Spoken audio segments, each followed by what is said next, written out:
Twitch up. I always like to refresh just to make sure I see. Yep. So we can see the viewers up here. There's nobody here yet, of course.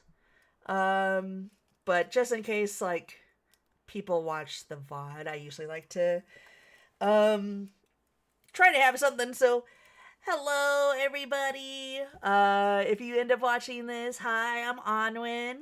This is my first time streaming for a game that's asked me to cover it, so that's exciting. I don't know why the session says 0-0, but oh, there it goes. It's updating. Nice. Okay. So yeah, sorry. I'm like crazy nervous, and now I'm gonna be worried that like I'm gonna actually make sure the VOD gets uploaded. So I'm trying to be like professional, organized. But if anybody has actually watched any of my VODs before, that doesn't happen. So yeah, anyway, I'm just talking to the void, but I'm here with my husband Anthony today. He wanted to come in and help me with voice acting for this game. Yeah, I figure we're gonna be doing a lot of reading, so and I got the evening off, so Hell yeah. Yeah, time to go for it. Yeah. Yeah, this is gonna be for a game that is just launched a Kickstarter. Let's see. So I should start with this is the first day of a festival going on Steam, being done by a visual novel developer called Studio Elan. I'm not 100% sure how to pronounce it. Oh, there's a viewer. Hello. So yeah, this game just launched their Kickstarter yesterday. Let me go ahead and I think I'll pull up their Kickstarter here just to show it off while I'm waiting for a few people to show up. This is their Kickstarter here. It's a visual novel that's about the stages of grief, but it's also a mystery. You're trying to solve a mystery as a journalist, as a human journalist covering this festival, I think it is, that kind of is for grieving recently deceased like casualties of a war. And then something goes wrong, and then now you're like tasked to solve it. I think partially to prove that you weren't behind it. So I think at least some of the love interests are elves, if not all of them. I'm really excited to play this demo. The art looks gorgeous. And I was a broadcasting major, so I'm excited to, which I wasn't technically part of the journalism department. Long story there. But so like the idea of like, it's a mystery, you're playing a journalist, and it's set in like this elven world where learning about their culture sounds super interesting. So yeah, I'll probably be popping up this Kickstarter occasionally so people are aware of it. They have some early bird stuff still here. The digital bundle has like a bunch of digital rewards for $45, and we got you can get just the game for $21 with the early bird discount. I don't know how long that'll last. But yeah, I think at this point maybe we should go ahead and get into. It says the early bird discount is for the first 24 hours after launch, so I guess just today. Just today then. Yeah. Where did it say that? It was in the one you were just looking at. Sorry. That's okay. My bad. Here it is. Yeah. First 24 hours. Oh, so wow. I think they launched this sometime yesterday my time. So there's not going to be a huge amount of time left. So yeah, if you end up liking the demo and you think you want to play the full game, definitely. It's only about a $3 discount, so it's still a really good deal even if you don't get the early bird discount. But yeah, definitely recommend checking this out if you think the demo looks cool. And I did not get like a code for this, but they did invite me to cover their game, which is really, really kind of them. So I definitely want to make sure people are aware that that's what's going on. So that's like, you know, I don't think it's going to be a huge amount of conflict of interest there because I didn't get any money or anything, but want to make sure people are aware of it. Okay, so I guess, are you ready to get started and see what Spell Candle's all about? Yeah. All right, let's see what we're going on here. Ooh, there's a little, Anthony doesn't have headphones on. There's a little, like, writing sound effect when this is coming up. So this might be like like somebody's writing a journal or a letter. Gotcha. Yeah. How far are you willing to go to contain war in a glass dome? How many parents would you be willing to sacrifice? How many brothers would you kill? Would you grow numb to the pain? Become a zealous leader? Willing to sacrifice anything for the greater good? I was trying not to reference that, but I couldn't. Sorry, this is such a serious scene. Serious. Sorry, yeah. Yes. But also watch Hot Fuzz. It's hilarious. Turn a blind eye to the orphans on the streets. Ignore those disabled begging for coin.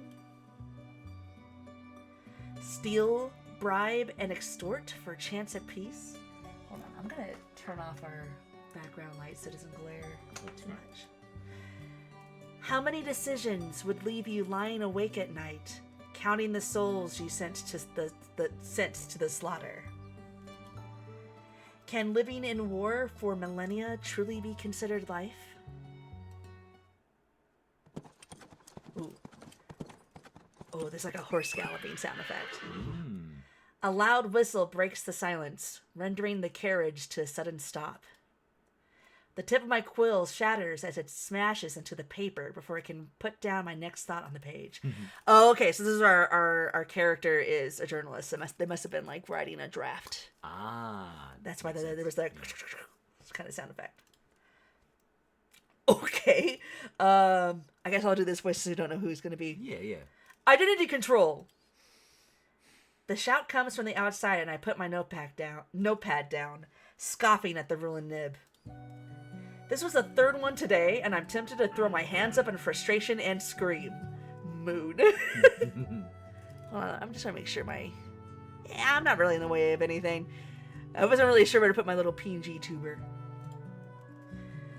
I was selected to be the Arisian delegation supporter for this year's Dread Festival. Ooh. It should be considered a great honor to be able to report on your country's political victories, no matter how small. But you can't expect a caged bird to sing happily. I reach into my leather satchel to find my identification documents before stepping out of my petite carriage. I feel... Ooh, okay, first choice. Pleased for the chance to stretch my legs, annoyed that I have to go through this, curious to finally get a peek at the outside, enthusiastic that we've likely almost reached our destination. I think I'm curious. I don't know, that can be a death flag. Death flag? Gotta watch out for those. I don't think they're gonna kill me off at the beginning of the game. You never know. One of the guys seems like a little Grim Reaper-y. He does seem a little Grim Reaper-y. Yeah. This is a story about grief, so maybe... Could you imagine if like there's a twist and like, oh, by the way, actually you're not playing a human, you're playing a ghost. Congratulations. Oh my gosh. Could be. All right. Curious to finally get a peek at the outside. Just a few feet ahead, an elven woman is going through the papers of an older gentleman from our contingent. And what role do you fulfill within this delegation? Her voice is like the sharp-pointed end of an ancient spear. Okay, sharp-pointed end of an ancient spear. Oh, you want to be the senator? Sure. Well, I think that might be... I think the woman was the one that was just talking, the elf.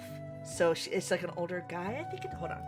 Oh, so is this like maybe this is like a person also in the carriage with you, I guess? Or the delegation. Yeah, it's an elven woman was the one that just spoke.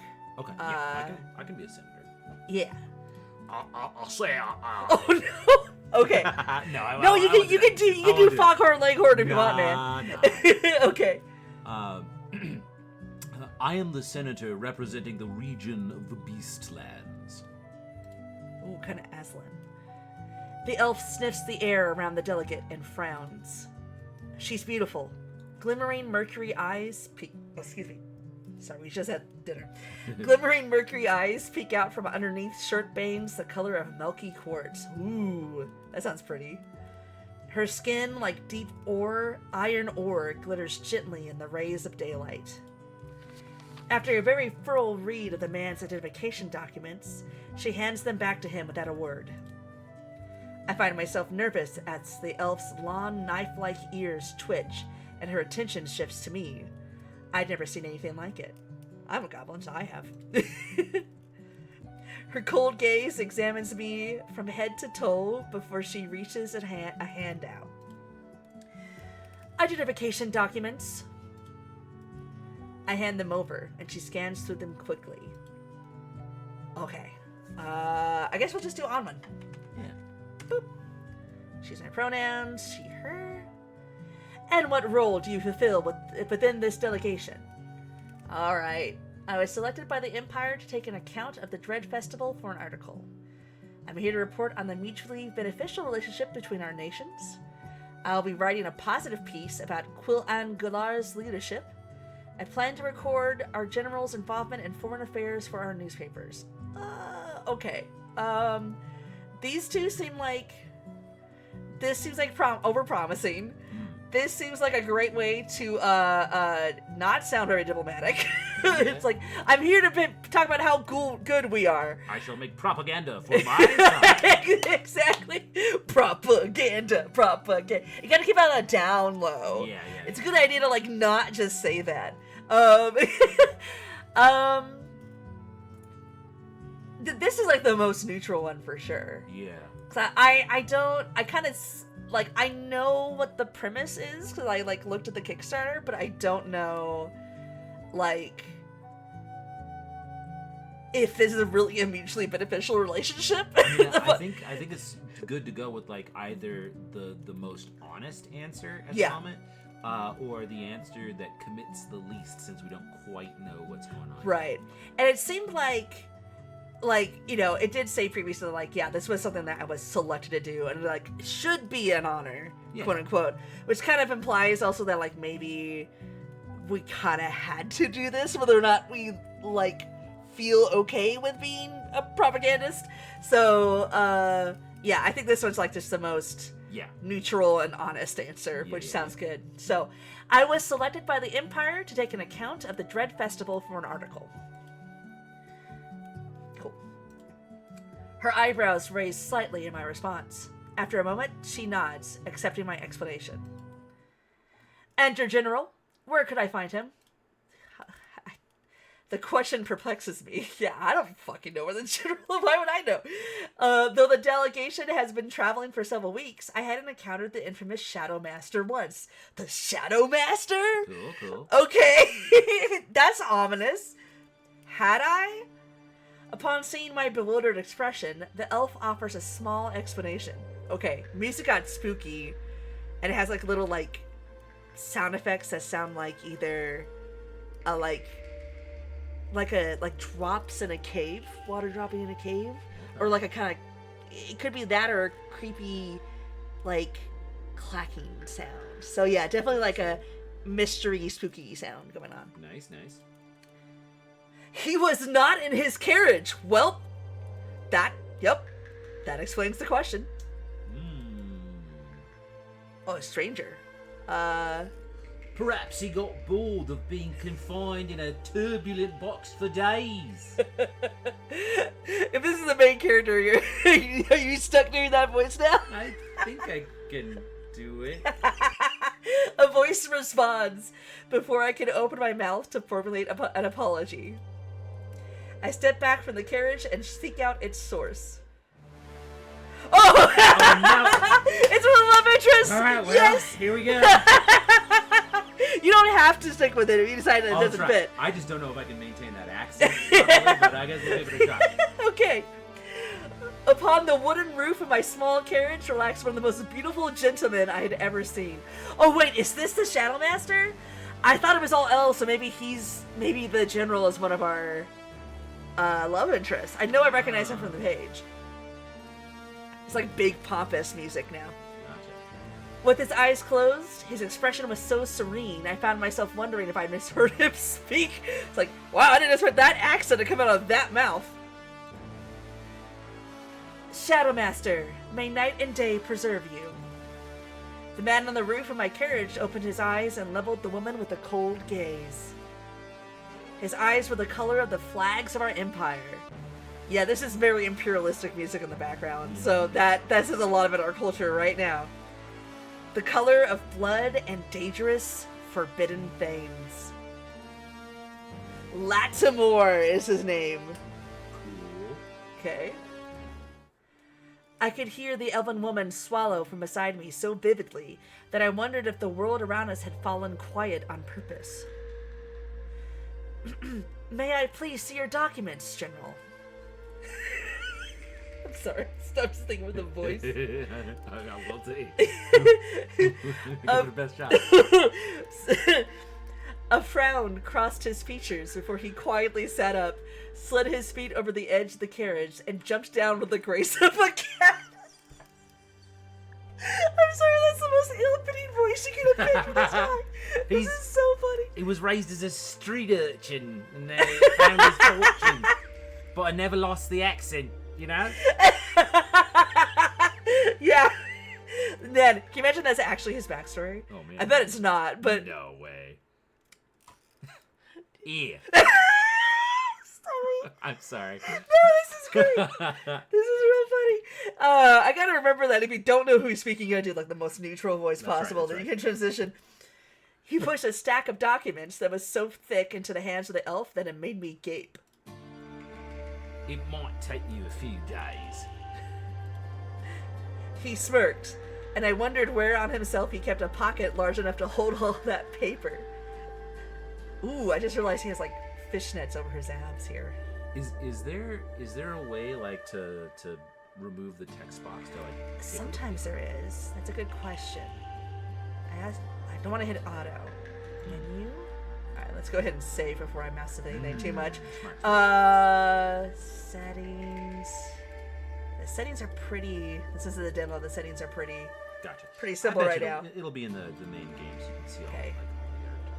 Oh yeah. Well, at the very least, they have I saw they had a CG gallery. Nice. And sometimes there's like, I didn't mean to advance the. Let's see. Okay, yeah, where he hit the pocket. Oh, good. You can actually rewind by hitting the box on history. Oh, nice. Yeah, that's good to know. Okay, yeah, because I'm always accidentally skipping ahead in visual novels. It's a very common problem for me. Yeah, if this was, I know there's some. I don't think this was done in RenP, so that would be the main visual novel like indie engine I know of. So a lot of times, but it came up when I was like doing the settings as like visual novel. I don't know, it sounded like the name of an engine or the name of the game. So there's probably a feature in this engine somewhere to do that, but I don't know, unfortunately. So that might be like something for them when they're building the full game to like make sure that maybe there's like if they can do a button to, because a lot of visual novels will do that. Gotcha. Where you can see him real quick. That CG that we saw earlier with him on the stagecoach, that'll probably be in the gallery. That makes sense. Yeah. The elf blinked, scanned through the first few pages, then flipped through the next few with shaky hands, her face growing paler by the second. Oh, I gotta peek into the papers. I gotta peek. We've established you're curious, so we gotta. Yeah, that's true. You catch the words permitted legal assassination, poisoning at discretion. What? Lawful use of force to acquire necessary information, including dismemberment. So his documents say that he could just like torture and kill people, I guess? Guess so. The elf suddenly thrust the pages back at the general and gives him a shaky nod and thank you before wobbling off to the next carriage. Jesus Christ, dude. I guess there's no Jesus Christ in this world. Great question. Was that necessary? The man's notorious crimson gaze turns to me. She asked for my papers. I forgot. How could you forget? I don't know. The ADHD, I guess. Out of sight, out of mind. Out of hearing, out of mind. He shrugged. Wasn't my fault that she wasn't ready for what was on them.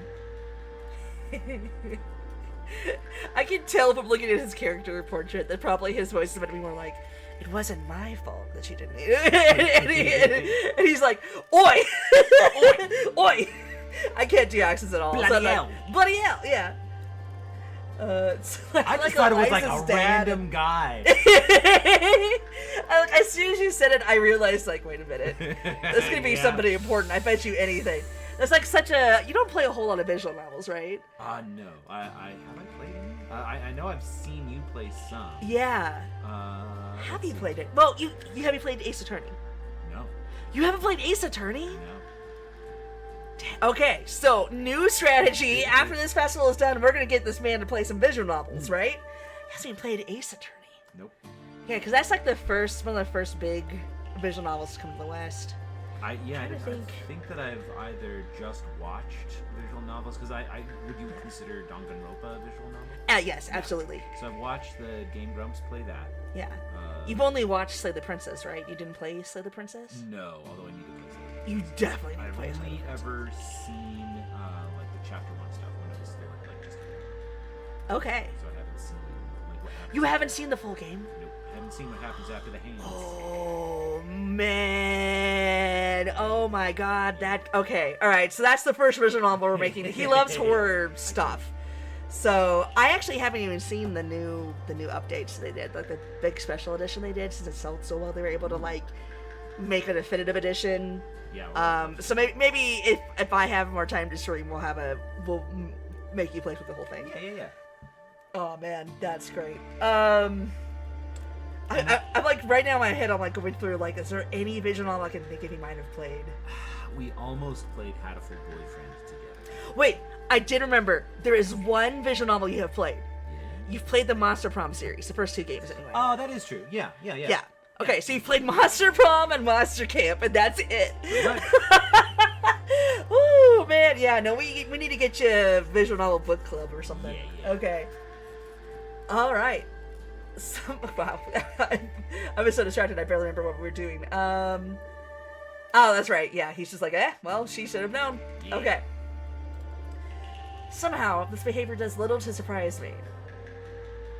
It might have been considerate to let her know beforehand. I'm not.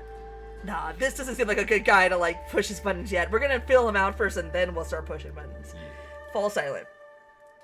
An uncomfortable silence falls over us, and I notice the way his gaze wanders down below my waist, scrutinizing me. Bro. This is either gonna be one of the characters I'm annoyed by the entire game, or I'm gonna be, like, thirsty for. It's one or the other. A frown crosses his lips. I follow his eyes and... Fuck. Okay, good. I was like, earlier I swore, and I was like, wait, should I be swearing? Because the devs are gonna see this. But they swear. It's good. Fuck. The ink bowl I had left on the seat beside me must have spilled when the carriage came to a sudden halt. Oh, that's not good. Ink is not easy to wash out from what I know. No. Is the headphones are shedding? Yeah, I have a older-ish pair of headphones that has, like, cups that are shedding fake leather into my hair every time I scream. He is staring pointedly at a large black stain on the side of my pants. I hope you're not planning on wearing that to the welcome dinner. I hope you're not planning on using an accent in a delegate meeting. Just assassinate me. I gotta do I mean, I'm probably not wearing fancy dinner clothes as my travel? traveling clothes. I can't imagine, no. Yeah, like I imagine I have like one set of fancy clothes as a journalist. Yeah. So no, I got a nice suit or something. I highly suggest not embarrassing yourself or the Empire by doing so. Everything about this man was irritating. Gosh, making suit my voice. I won't. The look he gave me was one of complete apathy. Yeah, he's one of these type of characters. Okay. And I was gonna say in a Toei game, so this is probably true for both sides of the coin, right? A lot of times in these games, they're always gonna be a little more complex, or maybe not always, but often will be. But they're usually like using certain archetypes to kind of give you an idea of what the character is like. So this is the I'm assuming he's going to be one of those, like, I don't know, is tsundere the right term, maybe, for it? Like, he's going to be kind of a hard-ass, but warm up to me, maybe? I did think I saw, like, a little, like, aside or joke about they have problematic love interests in this game, and I was like, yes. I mean, this guy give me the screwed up ones. Has super murderated a lot of... That's true! Yeah. Apparently he has full, like, legal authority to just kill people for whatever he wants. Empire forward guy. Yes. He's giving Fire Nation vibes. Yeah, absolutely. Yeah, like actually the music that's playing as his theme has a string instrument that sounds like it might be Asian. I'm not sure. Okay. I know the team is from Bulgaria, so it could be an instrument from their country that I'm just totally not catching. The Empire flag had like a pagoda. Is oh. the right term for that? Yeah, actually, I bet I can like use the history to when he was talking. Yeah.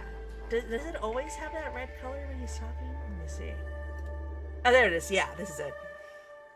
Yeah, that does have like a little bit of an Asian feel to it, doesn't it? Yeah, definitely. Yeah, of course not. Oh, I wonder if that means if I can use the history to change my choice too. I'm weird about like I do not save scum on choices when I'm playing a game like this.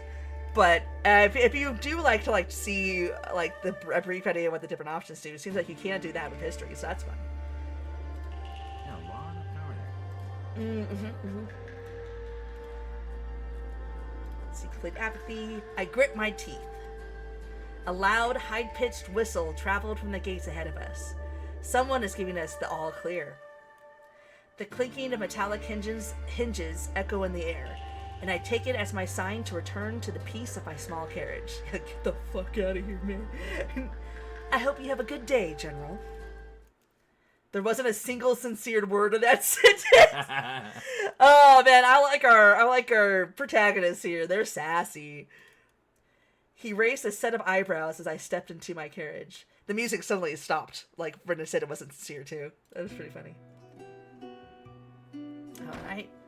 Making sure to avoid the spilled ink, I turned around and shut the door in his face. Oh man. So some like this isn't as much a problem for indie otome, but I feel like some otome that from like larger companies that come over to the West from Japan can sometimes. It depends on the game, but some game. Okay, to be fair, the first like actual like Japanese otome game I never played was Amnesia, but not Amnesia the like horror game. It was Amnesia. They added a subtitle onto it in the West. Amnesia Memories? No. Yeah, it's like Amnesia Memories or Amnesia Fallen Memories or something like that.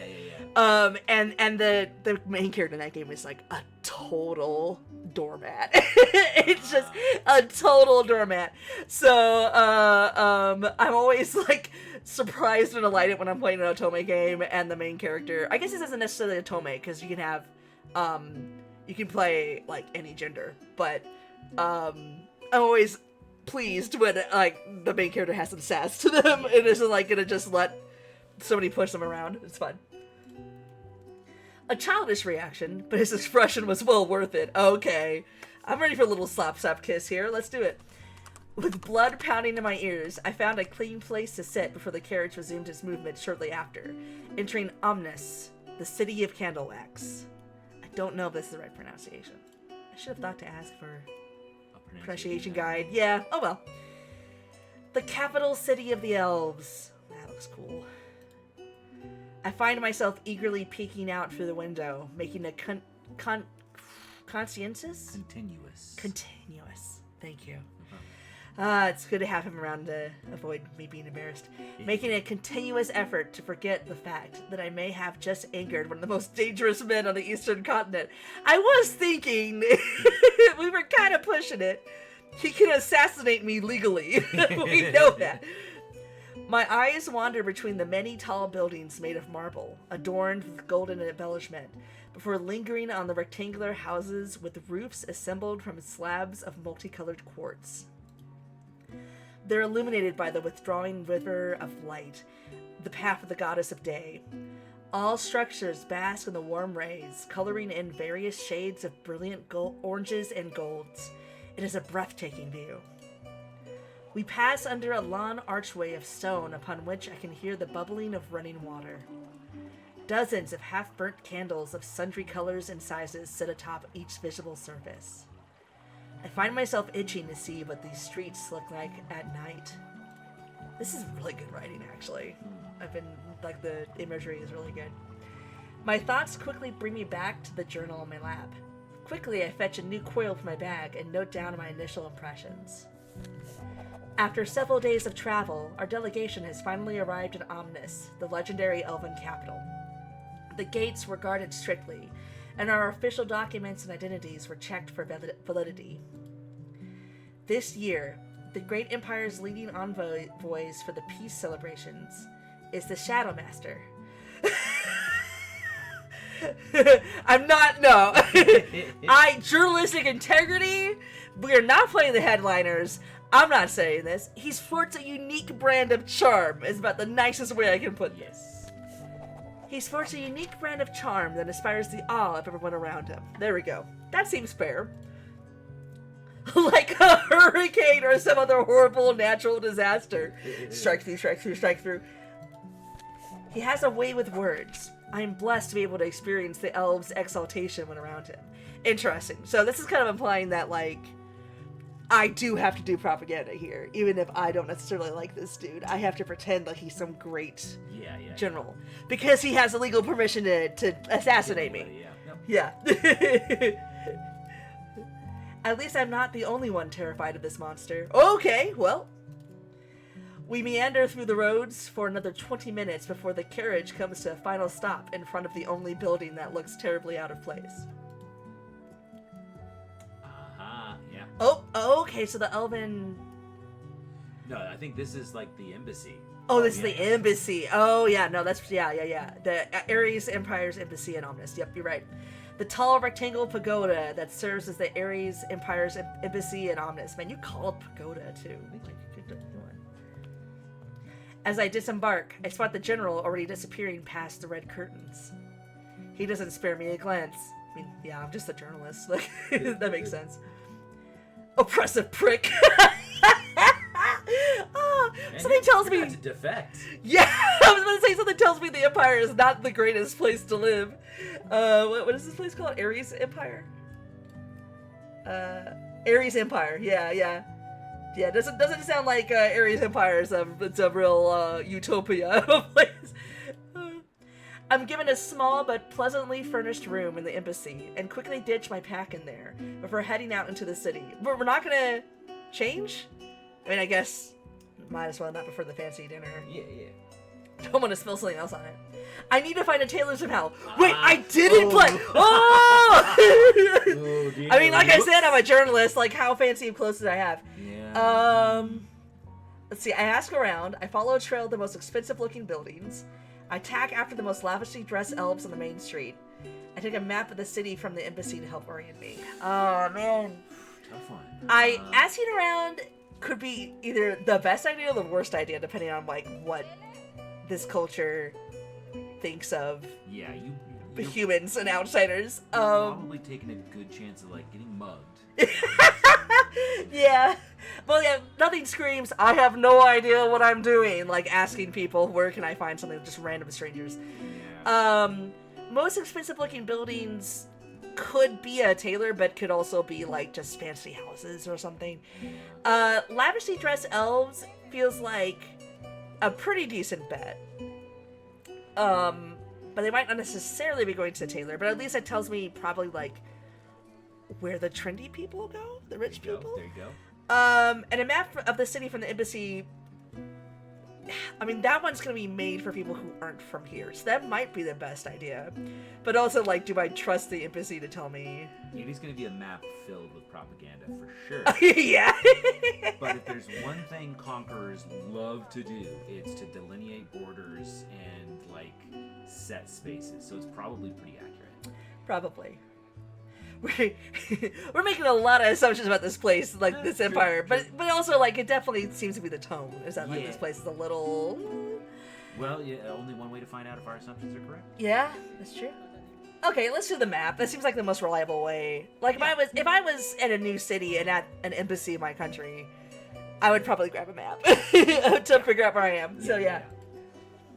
The map itself isn't as detailed as I'd like, but I can make out the names of the districts of Omnis, as well as a couple of points of interest. Alright, districts is good, that'll help. I decided to take a look around the Enclave of the Gods, an area of the Earth Elves first, since I had read so much about how lavishly they lived. Okay, so the city is set up to have like different neighborhoods for different types of elves. Interesting. It takes me about 15 minutes of walking and skulking about weird alleyways before I spot a cylindrical structure of rose marble.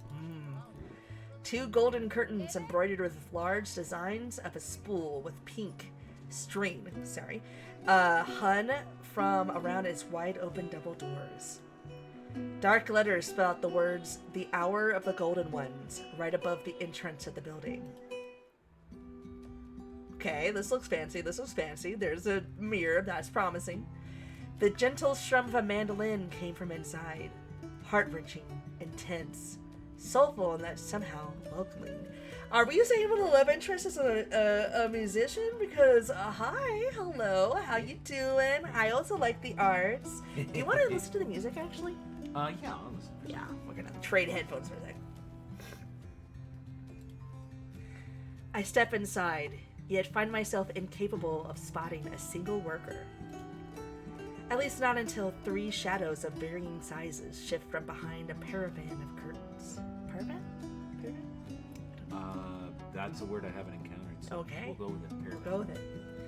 They speak in some language I do not recognize. Okay, so I know what I, on when playing the game, would do, and it's just sit there until they notice me.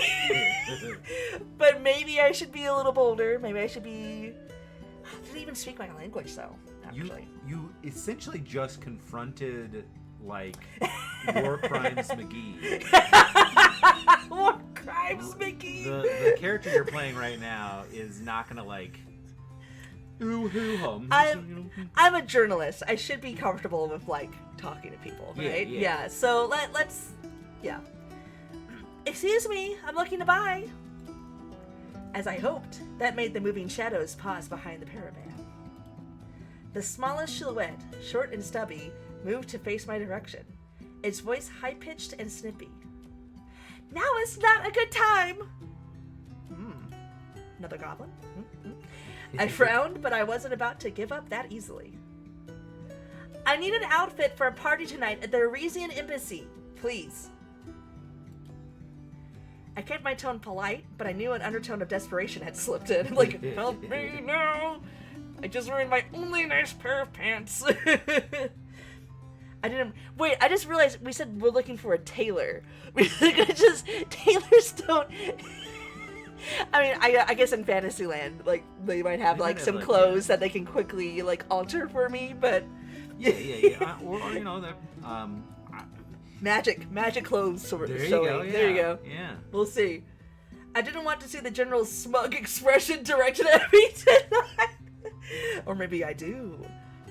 A short silence followed, filled only by the gentle strum of the mandolin.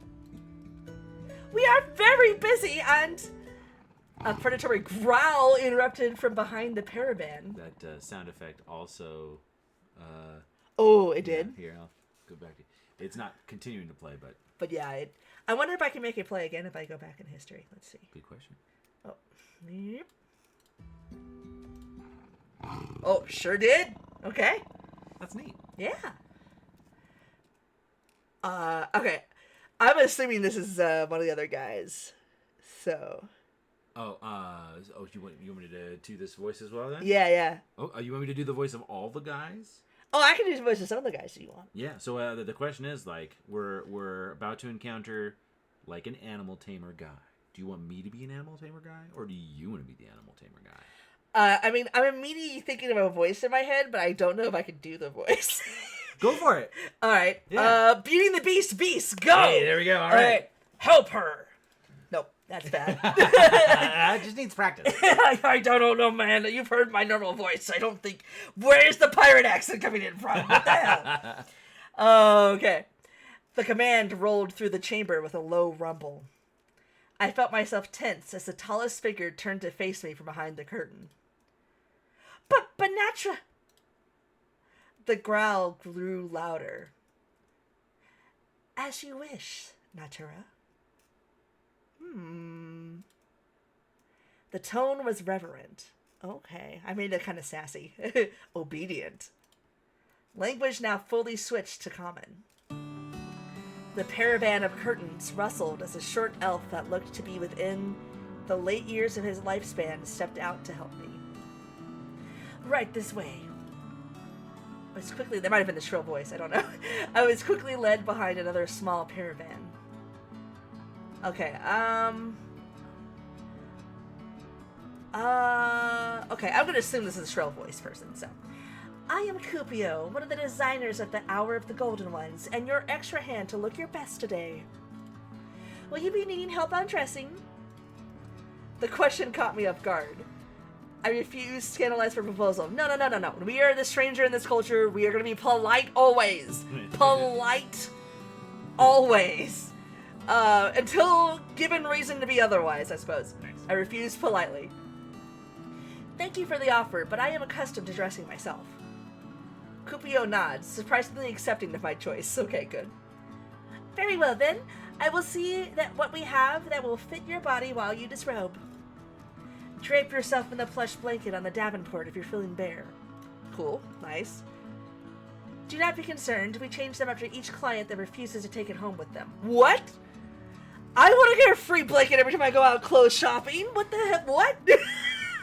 Oh, we living good tonight. Okay. Are they refusing to take the Davenport home with them, or are they refusing to take the blanket? The blanket, I believe. Why would you... Whoops. That's so weird. Okay, I know, I'm taking too long. different culture. Yeah. Drape yourself on the plush blanket on the Davenport. Do not be concerned. We change them after each client that refuses to take it home. Yeah, I don't think they changed the Davenport, but they changed the blanket. Or maybe they changed the Davenport too. I don't know how fancy this place is. I'm double checking that I know what a Davenport is. I'm assuming it's this like lounge chair over here because it has like a fur blanket thrown over it and pillows. Oh yeah, just a couch. Just a couch. Yeah. Cool. I want a Davenport. Let me see. Cool. Just a couch. Okay, yeah. That's a sofa, all right. Before I could process his words. Sorry. This wouldn't be it. Davenport was the name of a series of sofas made by the Massachusetts furniture manufacturer A.H. Davenport and Company. Oh. Interesting. So it's a very specific form of furniture. Cool. All right. Fascinating. Neat. Suddenly this becomes a stream of like, let's look at the history of furniture. Yeah. Just curious. Yeah, I know. I'm if I was playing by myself, not gonna lie, I would probably get like stuck in a wiki hole. But no, we are streaming. We are helping them show off their demo. Before I could process his words, the elf had made his way outside of my changing area. It didn't take long before several beautiful outfits were brought to me. Cupio made it his mission to look everywhere but at my body as he delivered them and exited. His regard for my wishes put me at ease as I tried on the outfits one by one. Do any of these suit your fancy? Oh, I already know. Like, the third word made me go like, aha. Oh, the blue, yeah, a racy blue and white draped dress with a beautiful belt made of pearls. That sounds pretty nice. Although I don't know if racy is the right tone for a fancy, like, diplomatic. Know why you're really here. I'm here to get a man. We saw the art at the beginning. A conservative black cotton toga that sticks to my curves/muscles. A leather. I just realized that these are probably the options for all the genders. So as a guy, you could wear. Now I'm imagining a hot dude in a racy blue and white draped dress of pearl belt. It's a good visual. Yeah, I like it. A leather two-piece, a blouse of matching pants, accented with golden bracers and reins. A ceremonial red and white robe of silk with a black embroidered sash. So, the ceremonial red and white is probably, like, we know that, like, our empire's color seems to be red. So that fits. I want it to the two-piece, but I don't want to be wearing a leather blouse. That sounds uncomfortable. Although I guess ink would probably slide right off of that. That's true. Or it would be even worse. A conservative black cotton toga that sticks to my I mean, it sounded like it's a fancy party, at least. But racy, I don't know. I'm just a journalist. I don't know if I should be paying a whole lot of attention to myself. I'm not the story. Distracted men tell tales. That's what they say.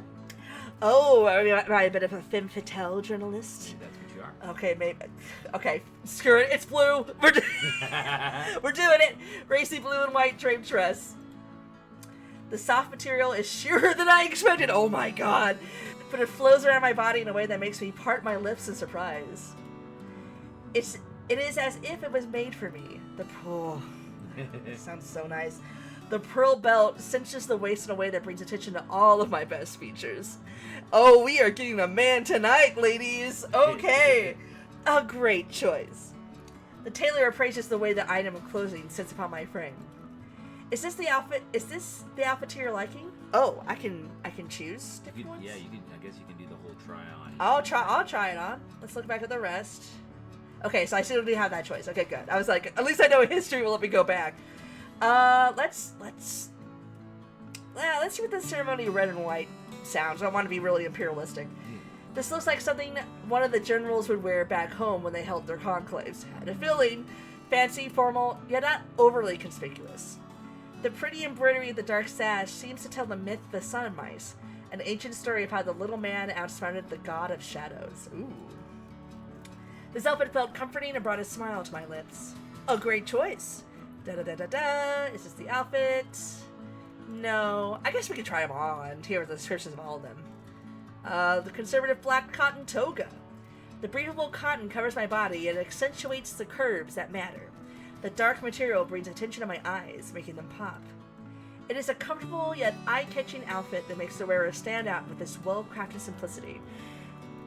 That sounds like the most appropriate outfit for a journalist at a diplomatic thing, but I can tell which one I want, though. Let's see the last one. After I put the jewelry on and look into the mirror, I hardly recognize myself. The leather is tight, but the seams are flawless, allowing for freedom of movement. The gold accessories balance out the neutral ensemble, giving the illusion that this is worn by someone powerful. Okay. Yeah, I can't turn down the chance to wear a fancy dress. Yeah. Honestly, there's a part. Okay, so mild tangent. Dragon Age 2? 3. Sorry, Dragon Age 3. So that would be Inquisition. Yeah. There's a part where you get to be in a big fancy ball and do some like espionage. And I was like, yes. And then like there's a default outfit that both genders wear where it's just like kind of like it's just a suit. It's just a suit. Like it's a fancy suit, I guess, but it's just a suit. You don't get to be like it's a masquerade, but you don't even have a mask to wear. Like it's like you don't get to like customize it at all. It's like the most disappointing thing. If I had a chance to wear this, yeah. I mean, I guess you also like they had to make it so that it would work for battle animations and stuff. But still, yeah, no, give me a chance to be fancy. Let's go fancy. Yeah. All right. Time to dress above our station. Woo! Lovely. Now please, follow me to the lockbox. I nod and exit through the heavy curtains to join the small elf at the pay desk, not expecting the looming figure that pushed past the paravan across from mine. Oh, this is the, yeah. Yep. This is the most masculine character, and I was like, yeah, I'll play it. I just saw the nipple piercings. Ooh, yeah, look, yeah, he's got animal ears, all right. Yep. I'm not usually into muscular guys, but this guy's kind of hot. I find myself face to chest with the, yeah, not unusual for me, with the being unlike any I've ever seen before. A tall cross between man and monster, with a powerful body and a rich skin tone. I am not the person to voice this guy, but You gotta do it. Yeah, you stuck with your voice, I had to stick with my voice. As I look up at him, his eyebrows jump in surprise before his lips twist into a tameless smile. I'm trying not to sound like this, but it's just happening with this guy. Okay. Seems like I made the correct choice. Excuse me? Getting you dressed. Oh, okay. His voice was like a low purr. Okay. And I find my cheeks heating as he made a show of admiring my outfit choice. Oh, I didn't fully think through the fact that you were going to be sitting here watching me play a romance game. Oh my god. Just a demo. I'll leave you alone with the fool. Unless I end up streaming it again. I can still leave you alone for that too. Actually, one of the stretch goals is to have a not safe for work side chapter with the spicy CG for all the guys. Yes. Can't stream that. Can't stream that. No. I don't know how they're gonna handle the stuff with itch.io and Steam going on, but well, gotta make sure that Kickstarter's successful. Okay. Okay. Alright, don't look at his abs, look at the text. Okay. And this is usually not my type. I'm so distracted right now. Oh god! Time to romance yourself. Okay, hold on. Whew, alright. You're stunning. Nope, we're going with that. We're going with that. That's not the voice I was doing, but I guess it's his voice now. Thank you. Are you gonna be at the party tonight? Are you gonna be at the party tonight? I'm totally down if you wanna be at the party tonight. I'm just saying. A large tail swishes back and forth behind him as he tilts his head to one side.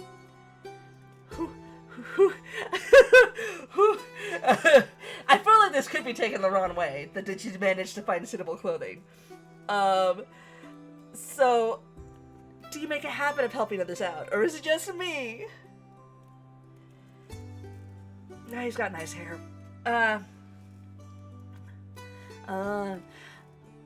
Unfortunately, I don't have the time for such noble work. Okay, no, now it's going like RuPaul. Where's my voice going? Okay.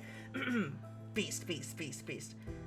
Unfortunately, I don't have the time for such noble work. Lately, the only people I happen to assist are my subordinates by doing the stacks of paperwork on my desk. You do paperwork on that? Don't you get, like, paper cuts on your upper half? They've had to change the damn thing 3 times this year already. Are you a public servant of some kind? Pretty much. His bold outfit choice had made me assume he was a famed exotic dancer or performer. The thought made my mind travel in a direction that was anything but innocent, so I was almost glad when he changed the topic. Yeah, we are new culture, different culture, we are respectful. That's right. We are respectful, we are not going to look at the nips, we're going to look this man in the eyes. The beautiful golden eyes, that does not help. Why is this guy so hot to me? Goodness gracious. Okay, now, to do my job as public servant by covering your bill. What? Oh my god, he's my sugar daddy now. Okay. I'm so down for this, actually. Give me little chance to respond, the creature, don't call him a creature, moved to stand in front of the tailor. We're gonna be polite. I'm so mad that's not a, oh, thank you very much, Sam. Like, no! I'm a journalist, this guy has the money, let him pay! Well, you are a propagandist. Maybe you are actually pretty affluent. You know. Maybe. Yeah, we don't actually know exactly how affluent I am, I suppose. Yeah. I doubt I'm like a Walter Cronkite type person, though. I don't know. I mean, I guess if I'm selected to be part of a delegation, maybe. I don't know. Thank you, but that is unnecessary. I hurriedly stepped even closer to Cupio, who looked between me and the tall man, now behind me, uncertainly. A good question, Mr. Stranger Man. Do you always fight back this hard when someone tries helping you out? Honestly, yeah, listen, I mean, I guess maybe it's not necessarily appropriate to let a stranger pay for something, but I will often put, like, my general policy is, I will politely go like, oh, you don't have to do that. But then they offer again, I'm like, well, if you insist. I do like eating 3 things. Oh, man. I'm not saying I have a sugar daddy, just so you know. I'm happy with grocery store money. I know I've given him a weird look, but his smile widens, showing off a pair of sharp-topped canines. No, I usually don't, because as I just covered, I'm happy to get stuff free. No. The amused hum leaves his lips, and I find myself wondering what it is he gleaned from this curt line of questioning. Oh, this man can look into my soul any day he wants. This isn't a battle you need to fight. Your purchase is on me. Accept it. Get the free thing. Consider it a gift from the Terra of the Elves. Yes, Yes, it's a gift. It's a gift. It's a gift. Are all the Earth Elves this hot? Because I'm so... I don't know why I said hot with a British accent, but... I freeze in place as a tall creature crosses his arms in front of his chest. I just realized I'm being really objectifying to this guy. He's fictional, it's fine. It's fine. Refusing to take no for an answer. Well, I don't know about, like, refusing to take no for an answer. His lion-like tail switches back and forth as he's taunting me to attempt to refuse his kindness. Now he's making me want to say no, actually. This man was the terror. He's the demigod. Okay. The demigod leader of the city of Thebes and the chosen of the earth element. Okay. Well, he's got the money then. yeah, he's fine. He's fine. And he just paid for a ridiculously overpriced item of clothing. Man, there's like a red flag in the back of my head going like, don't let this guy get too much control over you. And there's the other one on my side of my head that's going like, but free stuff though. For me. Alright, okay. Decision made. The intensity of his gaze lessened before he nodded towards the clothing on my body. Pretty things suit pretty people. He thinks I'm pretty. Consider it a party favor. You are a guest of the Dread Festival, right? I nod, and he gives me a brilliant grin. I forgot that this is practically like a grieving funeral festival. Is this an appropriate dress to wear? Then please make yourself at home in our city. The words, "a million people would kill for this chance," echo my mind, and I find myself staring back at the demigod. Thank you. It is my duty, and incidentally, my pleasure. Okay. So he used to work at Chick-fil-A. Oh, dear. Oh, no. Oh, I don't even have a good joke in response to that. Oh, God. I find my cheeks heating a bit at his tone. I should be on my way. Of course. I'll be seeing you tonight, then. I pick up my old clothes and my pack before bidding Cupio and the Terra the most dignified goodbye I could muster. Okay, so the Terra is a title, as well as maybe his name? Now, what did the way back to the embassy look like? Well, luckily, I got a map! I start retracing my steps, but quickly find myself unable to deny the itch to put words on paper when I recent encounter. Oh, okay. I saw retracing my steps and then thought the next part was going to be, but I got lost anyway. I was like, but I have a map! Compared to the capital of the Ares Empire, the elven city of Omnis is... This feels a little derogatory. I'm going to say beautiful but chaotic. Yeah. The architecture I see as I walk the streets is awe-inspiring, but the structure of the city itself is incomprehensible.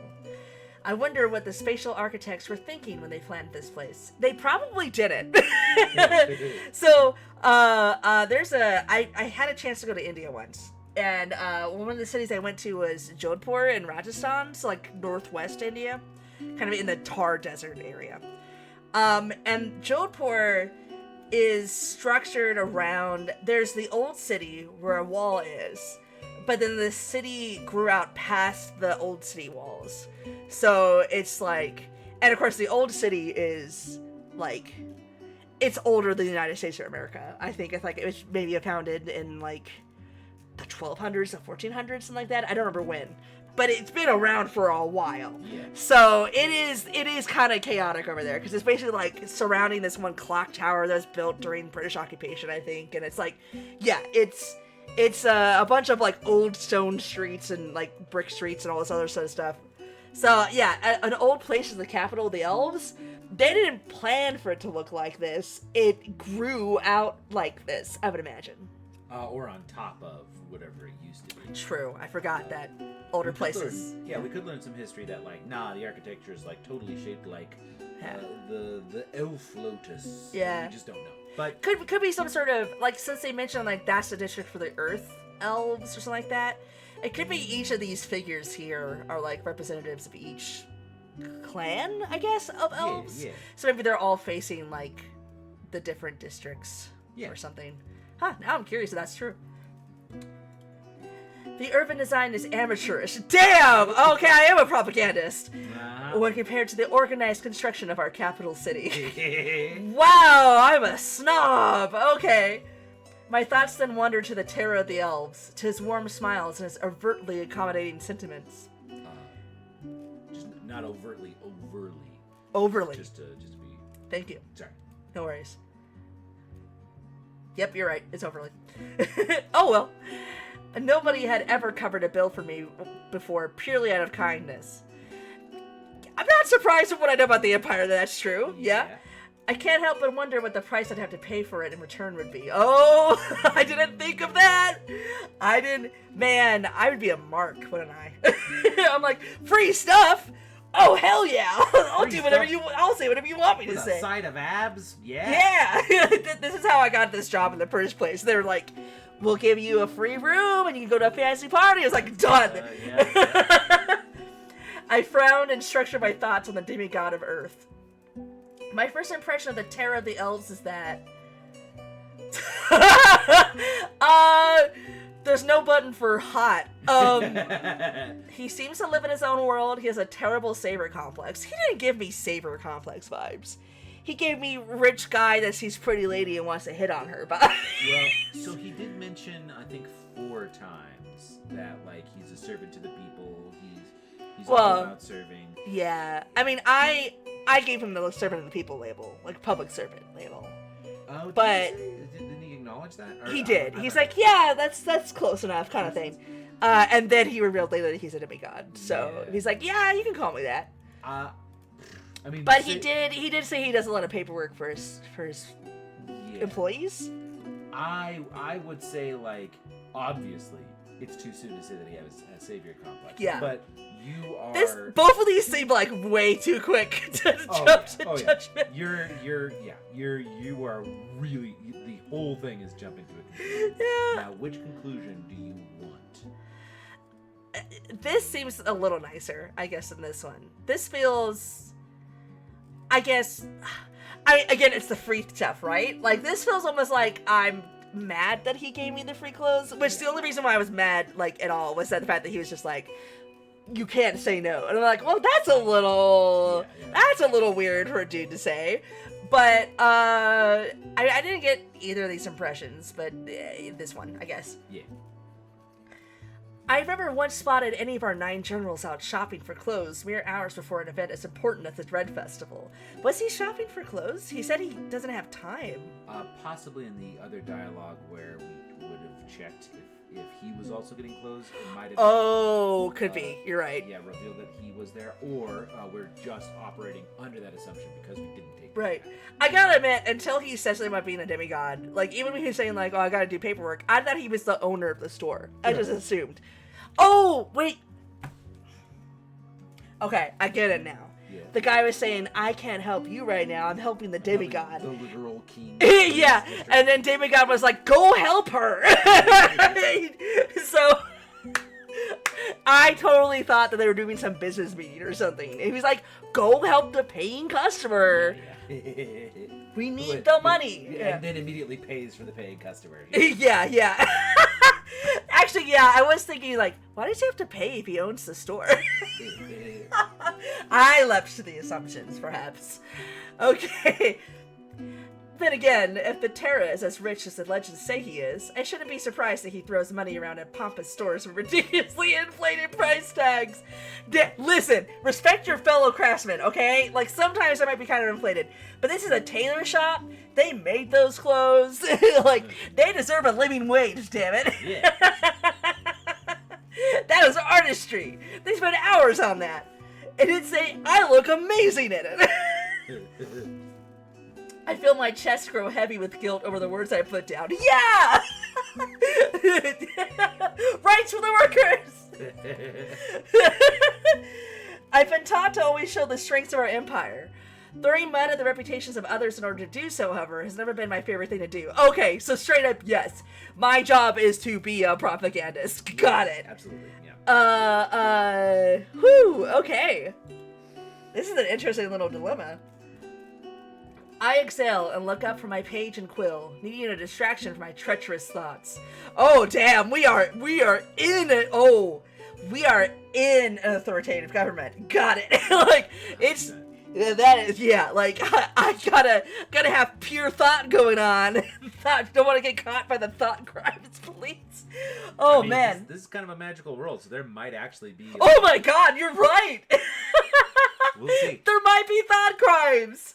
Oh man, it's not something you see too often, where like the people have like espers running around checking people's thoughts. But it is always an interesting thing in fiction if it does come up. That is a terrifying thought. Right? What's that Tom Cruise movie with the oracles that like so you get arrested before you do the crime? Oh, what is the name of that? Shoot. My brain keeps saying Vanilla Sky, but that's a different Tom Cruise movie. Yeah. Crap. It's not Memento, because that's... Minority Report. Minority Report. Okay, so that's why I thought Memento was M. Yeah, okay. Yeah, this might be like a fantasy Minority Report. Oh, man. It comes quickly as I do not recognize the street I'm walking on. There is a mystery, I just remembered. Yeah. Maybe this is a fantasy Minority Report. Solve this mystery. We are this world's Sherlock Holmes. Yeah, it's true, yes. I got the violin and the cocaine right here. Multitasking is not always as easy as it seems. The marble and quartz are lost, instead replaced by simple one-floor stone buildings, decorated with all kinds of dried plants, bones, and black velvet curtains. Cool. Something tells me the Mors Mortis guy is over here. Yeah. The streets seem deserted. The air feels oppressive. Unlike the other parts of town, soft lavender and green candles lay lit around the streets as though there is a heavy darkness here that dims all other colors and need to be warded off. Silence stretches over me in a way that has me glancing back at my shadow. I don't know why, but this place reminds me of some of the worst moments of my life. There's creepy whispering in the background. Cool. The passing of my late parents, a terrible breakup with an abusive ex, a near-death experience I've suffered through, a loss of a friend in the yearly wars. Oh, so this game is about grief. Mm-hmm. This is picking what I'm grieving over. Oh, interesting. Okay, interesting. Oh, man. What do I want to pick here? Oh, they're all juicy. That makes me a little too eager for these terrible things. It's fiction. It's fine. Man. Oh man.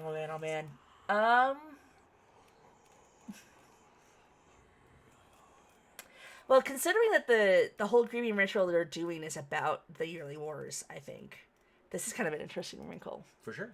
They might have been killed by an elf, even. You never know. Yeah. Okay, a loss of a friend of the yearly wars. An experience that changed me, left a void in my chest. It is difficult to express what the loss of a loved one feels like, but a wave of sadness hits me with such strength that I have to rub the tears from my eyes as I walk. I hate it. I hate the reality of a mortal. That life has a beginning and an end. How cruel is that? How cruel were the gods that made us like this? I take a deep breath and focus on the teachings of the Ares Empire. The way to fight back the demons that attempt to conquer you. Oh boy, am I in a cult? Is my country a cult? I need to keep myself occupied and focus on the things at hand. I need to take everything step by step.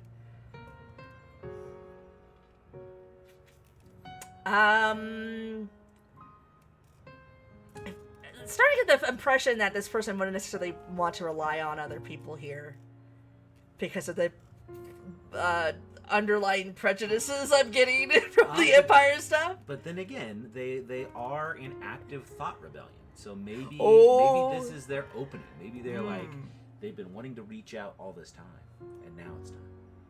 This is my chance to experience a different culture from my own. And see things without the propaganda. Huh. Interesting. Yeah, I guess if I've been wandering about and paying attention, the map's not even going to help me here. Probably not. And so turning around and tracing your steps when you don't know where you are on the map is actually kind of a bad idea, isn't it? Technically. All right, let's look for someone to guide me back. While the street I'm currently on is empty, there surely must be someone I can ask for directions. I'll walk around for 5 minutes. 10 minutes, taking lefts and rights, making my way through neighborhoods that look lived in, yet don't spot a single person. Oh boy, I'm lost. I'm really lost. Haven't I already been on this street? I feel as though I'm being watched. I find myself constantly glancing around at the vacant windows and empty street corners. Something tells me if I had picked the other option, it would be pretty much exactly the same outcome. Because I gotta run into whatever love interest is next. Yep. Ooh, it's going out of focus. A cold chill climbs my back as I reach a few doorstops about windows or candles. Was this elven magic or all just in my head? Was someone playing tricks on me? I'm so ready for Goth Boy. Come on. I mean, I don't know if he's a goth. I kind of vaguely remember what this guy looks like, I think. I'm making a lot of assumptions, but it's gotta be the Mortis guy. Probably. When I stop to readjust my pack, I feel something wet hit my forehead. Oh, that's not good. The darkening skies up above surprised me, and I barely know when to blink. Am I still wearing the fancy dress? Uh-oh. Oh, I should have changed before I left. Oh, no. I have barely a moment to blink before I'm caught in a downpour.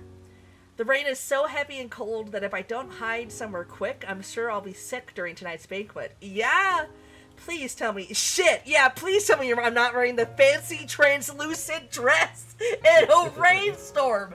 At this rate, my notes will be ruined. What about the dress? I break into a run looking for shelter from the downpour. I'm gonna just... Until it says otherwise, I'm assuming I changed my clothes. Because I'm in distress thinking about that really fancy dress being covered in rain right now. The only place I managed to find on such short notice is underneath a small staircase. I'm forced to squeeze in underneath, pulling my feet into my chest. I hate the rain, I like the rain, I don't care for the weather. I like the rain. I mean, yeah. Not when I'm wearing a fancy dress, but otherwise. Yeah. The rain rocks. Yeah, rain's great. I've always found it calming. The pitter-patter of raindrops against any surface could easily put me to sleep. True. Accurate. Yes. Yeah. I think I've told you before, but when I grew up in Hawaii, like, it rained, like, every morning, pretty much. Morning, Yeah. So that definitely always made me want to fall asleep as a kid. Or I'd fall asleep to it at night, sometimes, too. Yeah. With a downpour like this, it seemed as if the sky itself was crying. For the first time in my life, I found the sky's unruliness almost unfair. By force of habit, I find myself closing my eyes and listening to the sound of raindrops as they hit the cement. This is so relaxing, but I do have a very fancy party to get to. I breathe in the... It's a new one on me, too. Petrichor? Petrichor. That's what I'm assuming, yeah. Alright. Time to check ye old dictionary. I gotta know what that means. I'm very curious. Petrichor. It's got ichor in there, so... Oh, true. Petrichor. A pleasant smell that frequently accompanies the first rain after a long period of warm, dry weather. Oh! Cool. Okay, I didn't know that had a word. Good. Petrichor. Petrichor. According to... Petrichor? Petrichor. Petrichor. According to Google, anyway. Huh. Yeah. Petrichor. Alright. I breathe in the petrichor. Oops, sorry. And allow its familiar smell to calm me. You know what I just realized? What? Sorry, this is me being distracted. I thought for sure if we were both down here, the cats would show up. But... Right, where are they? I was thinking the same thing a minute ago. Brownie was all on board to distract me earlier when I was trying to get the demo set up. They're just unused to us being down here. No Maybe. worries. It's not morning cuddle time for Jazzy. Yeah. Despite my feelings, I find my earlier unease evaporating, melting away with the minutes. Ooh, dog bark. I open my eyes to the sound of a bark and find a small puppy tilting its head at me. Oh. When I blink again, however, I find that I must have imagined it. What? No! Bring back the dog! Oh, there he is! I did not notice his eyes until now. Goodness. Cool. Creepy. Like it. Okay. Yeah. I guess we're taking turns. Do you want to be this guy's voice then? Sure, I can do this. At least you get a chance to see him before you do the voice. Yeah. What stands before me instead is a tall man dressed from head to toe in black. Okay, goth. Got it. His 4 eyes are a startling green. Greener than the purest jadeite. Somehow he sticks out from within the gloom of the surrounding environment, perhaps because of the lit white candle that gleams in the lantern he holds up towards me. He surveys me silently, unbothered by the rain falling from the sky. His gaze lingers a beat too long on my ears. Uh-oh. Are we about to get reverse racism? I think reverse racism is just racism. Yeah, I guess what I meant is he gonna be racist to me the way that I've been obviously racist to people in the background? Like ignorant racism, not necessarily like overt aggressive racism. Yeah. But there's definitely been like maybe at least some xenophobia, perhaps is better than racism. But there's been some kind of slightly judgy. Well, I guess it's my job to be judgy. Xenophobed. Yeah, am I gonna be xenophobed? Yeah. Yeah. A sound like an exasperated scoff escapes him before he moves his cape to one side. It takes me a moment to realize that he's offering to share. Come on. Ooh. I am not sure how I managed to hear a voice so gentle above the downpour. Let's get you out of this rain. I should refuse. Something about strangers in danger. I'm an adult. I'm fine. I just let a bare-chested lion man pay for my dress. I think I'm okay. He's only shown you a vision of a puppy, which is the adult equivalent of candy. And it's like, here, get into my cloak, which is the adult equivalent of a van. Seems legit to me. Yeah. I don't see any problem. However, this man and his calm, gentle presence reassured me of my safety in a way no one else ever had. Perhaps it was magic? Uh-oh. He casts calm person on me. This isn't good. Yep. And did it truly matter if I was bespelled if I managed to get into the banquet in time? Good point! Okay, yeah. If he gets me there and not to, like, some creepy place in the van, then I guess... Ends? Who thinks about those? Yeah. I mean, I'm thinking about the end. Not his end, but just the way to get to... Why did I make that joke? The way to get to the party. It, like, came out of my mouth and immediately I was like, what? No. Okay. Ooh, look at the little spooky eye. What? I'm trying to, like, interpret that. Does he have, like... Yeah, he has gloves. Oh, yeah.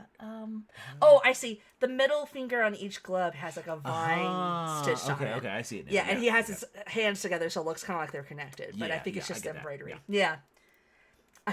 Wow, I just took in the black ichor. Yeah. With a nod, I move quickly from beneath the cold staircase to under the unfamiliar man's cape.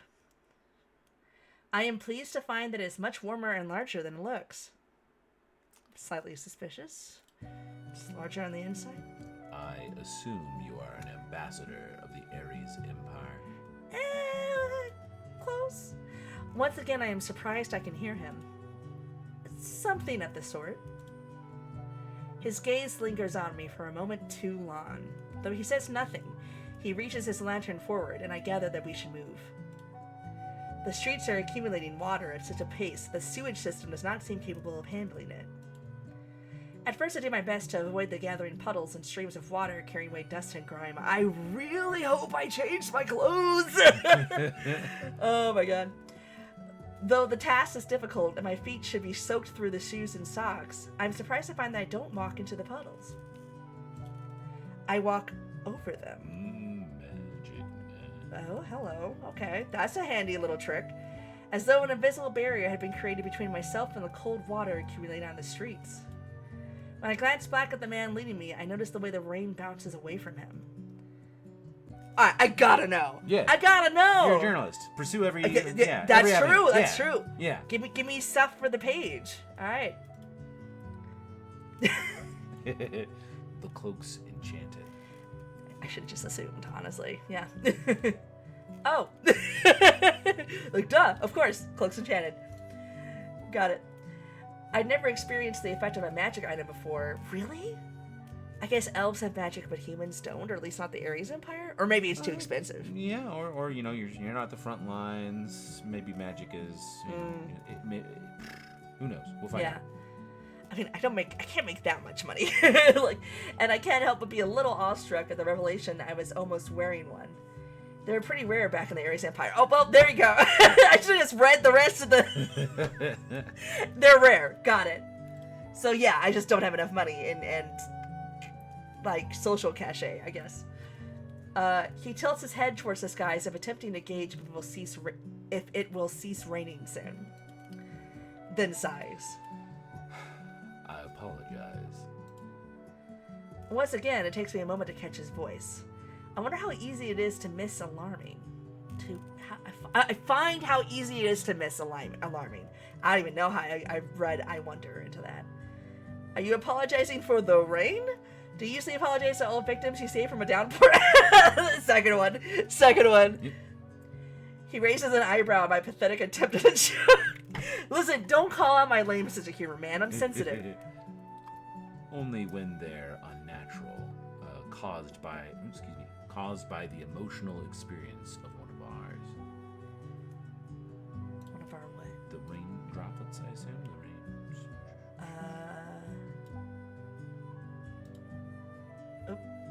Do you usually apologize to all victims you save from a downpour? Oh, the rain is unnatural. Yeah. I see. Okay. Yeah. The puzzle pieces clicked into place. Amor's current aqua. Oh, that must be the district that we're in. Amor. I'm trying to remember. Is that the name of the... Oh, I bet that's the name of the city where the aspect of water comes from. Because there was some mention about where Terra is from. Yeah. The Terra. So, Amor's current aqua, aspect of water, had come into power 3 years ago. Yet he was powerful enough to cause such a deluge? Do all elven aspects have the ability to affect the weather? I can feel his gaze resting on me for a brief period. No. He's one of these. Got it. Oh. He's just a little blunt. He's a little awkward. I got a little syllable for you here. Yeah. At least, not without the help of spell candles. And there's a title. Okay. I raise an eyebrow at the man as he guides us into a turn that leads us out of the basic rocky building district. What are spell candles? Good question. Lower building. A few seconds pass by without an answer, and I wonder if the cloak almost seems to grow heavier around me. A way to preserve pure elemental magic. And the magic is released when the candle is burned?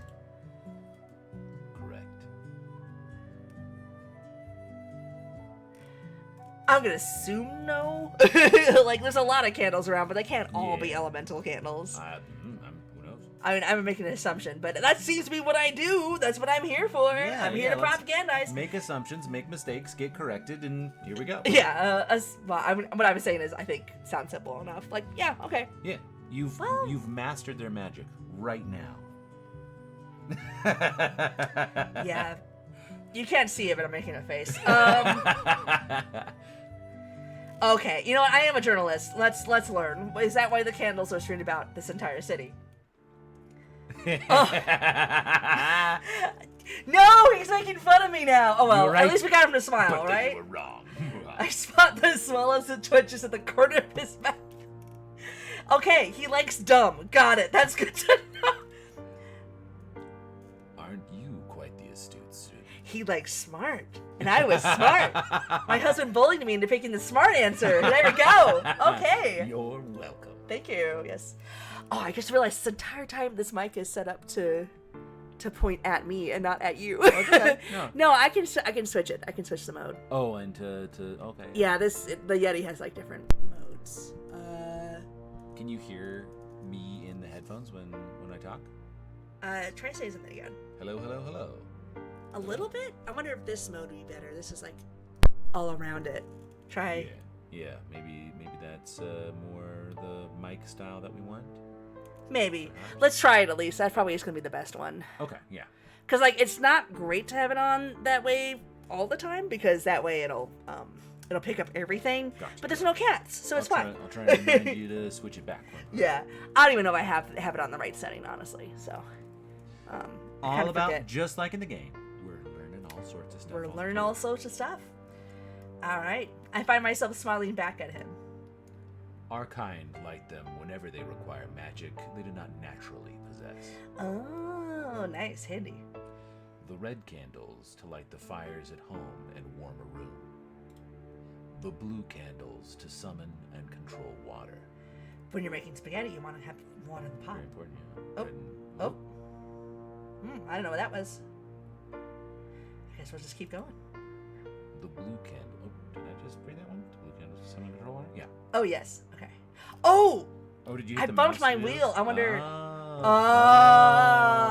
okay. You can scroll up on the scroll wheel to go back. Interesting. Okay. The effect to which anyone can use these candles depends on their magical ability, of course. But I think you get the gist of it. Got it. The curve of his lips softened his features, and for a split second, I find myself staring longer than is appropriate. So many hot men.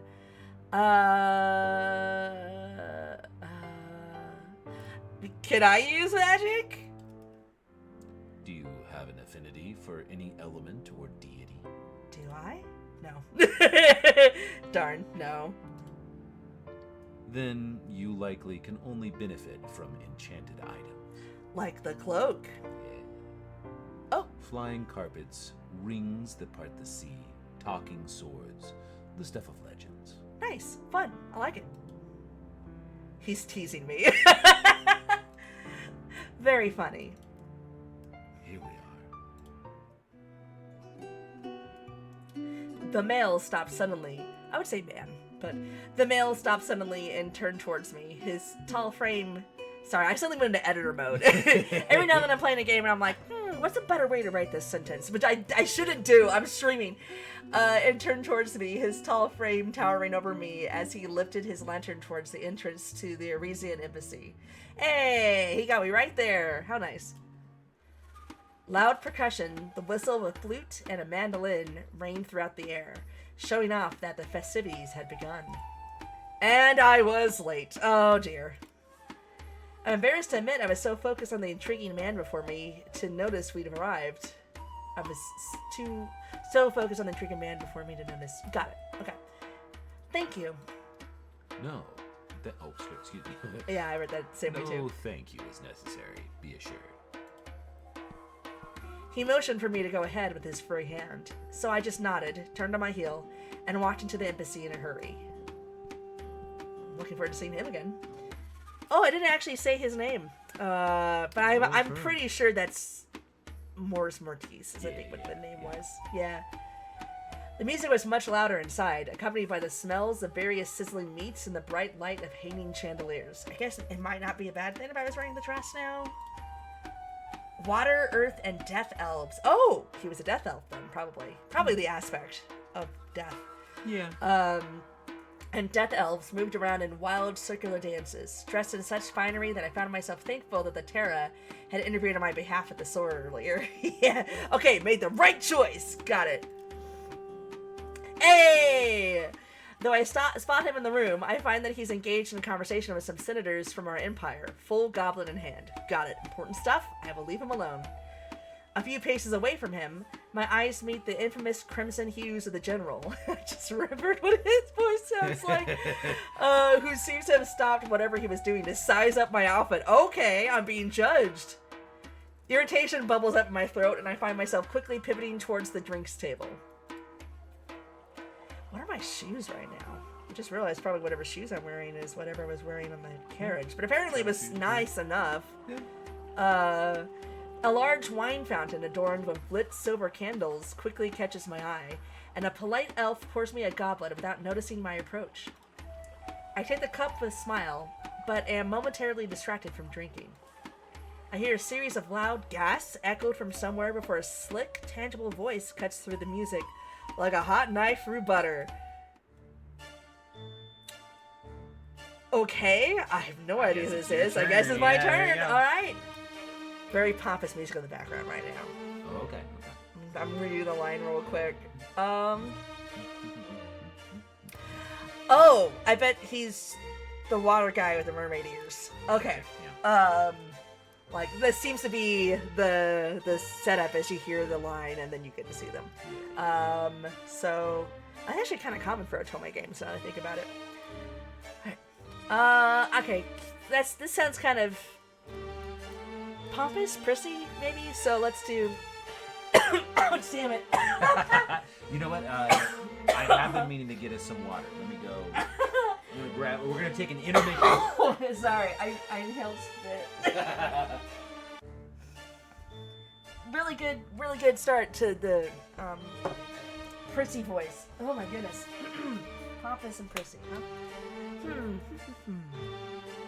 Let's see, a voice like this, a voice like this, a voice like this. If I put on my headphones, maybe I can hear him like talking. Look at you. It's probably one of the guys, so a deeper voice, but this feels weird. I don't know what to do.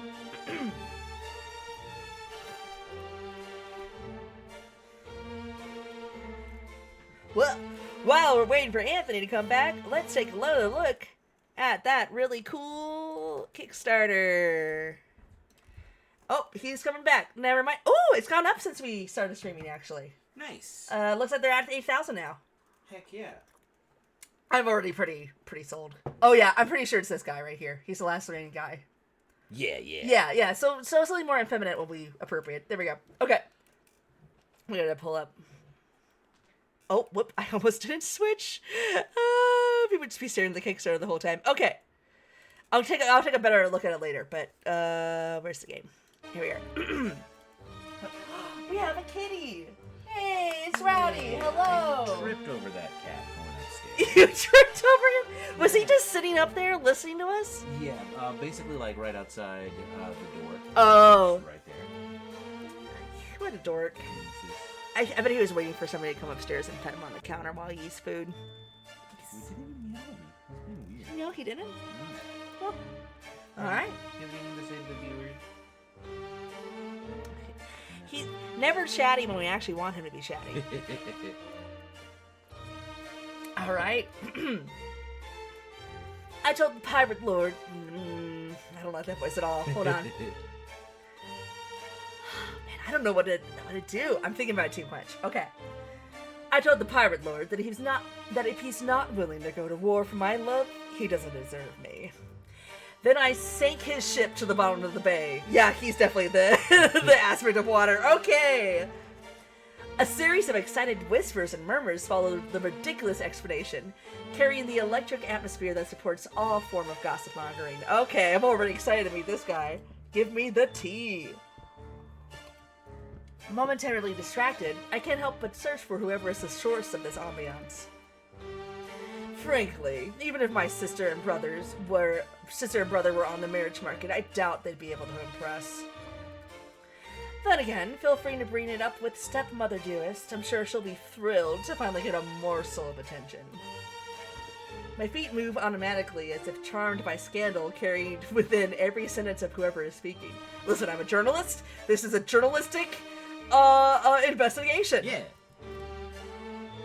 I find I am led into a section of the embassy floor transformed into a lounge by large chases, silk curtains, and burning incest. I'm ready to lounge. You said burning incest. Burning incense is I know the what word incense we're looking is. for. I know what incense is. I swear to God, I know what incense is. I've been reading for an hour and a half, man. It's gonna happen. It's okay. gonna happen. Just like that word, I couldn't leave alone. No, that's fine. That's totally fair. Thank you for pointing that out. Thank you. Yes, incense. It's incense. They did not write it that way. It's incense. Incense. Okay. Many gorgeous elves are piled on top of comfortable pillows, lazing around in eye-catching outfits. Yet when my eyes land on the male sprawled in the dead center of this crowd, I find myself suddenly flustered. Yo! Oh, that is a lounge. Yep. He is blue. Oh, we match. He has pearls too. Oh, we match.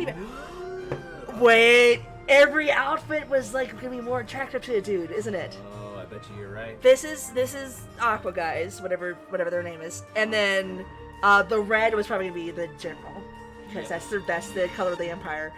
The black would be Mortis or the Death Elf we just saw. Yeah. And so what was the other one? Oh, the leather. Yeah, leather for the earth guy. Yep. Okay, I wasn't even thinking about the fact that I could be picking who's instantly the most attracted to me. It's fun. Okay. Yep. Yeah, because he has pearls too. We totally match. All right. That is not cloth. That is just his leg. Hello. Okay. Yep. Is that a tail? Does he just have a tail? No, I can't quite. I can't quite tell. I'm gonna have to check out. Wait, does he have legs at all? It's like tentacles or fins or something? Oh, I'm definitely gonna have to take a look at this CG. Yeah, right? Yeah. Everything about this man makes me want to do double and triple takes. Apparently, yes. He's got scales. Definitely. Little fins. It could be that this is his leg, but it doesn't look like a leg. Okay, alright, let's just see what he says. The blonde hair glistening in the candlelight as if wet. Okay. And bright pink makeup. Okay. The outfit that I'm sure would look unseemly on anyone else in such a formal environment. Yeah, this dress is definitely his dress. Goodness gracious. Whoever he is, he commands the space behind these curtains as though he owns it. And he might as well, considering the way the hungry gazes of his entourage follow each breath he takes. No, sweethearts, no matter how much money your father offers her family as a dowry, trust me, she won't marry you. I like this guy a lot. He sounds so utterly bored with the topic that I almost believe that he isn't reveling in the attention he's receiving. Oh, definitely. I love attention as well. We have something in common already. His large smile says otherwise. Everyone knows that marrying for love is far superior to marrying for money. Oh, yes, I bet so, but I wouldn't mind a little cash on the side. His gaze landed on me and his smile widened because I picked the right dress. Wouldn't you agree? The pool of attention was dropped upon me so suddenly that I found myself desperate to get rid of it. Nope. Marriage for love is better. I don't believe in marriage. I'd rather not give opinions on other people's relationships. Can't people have both?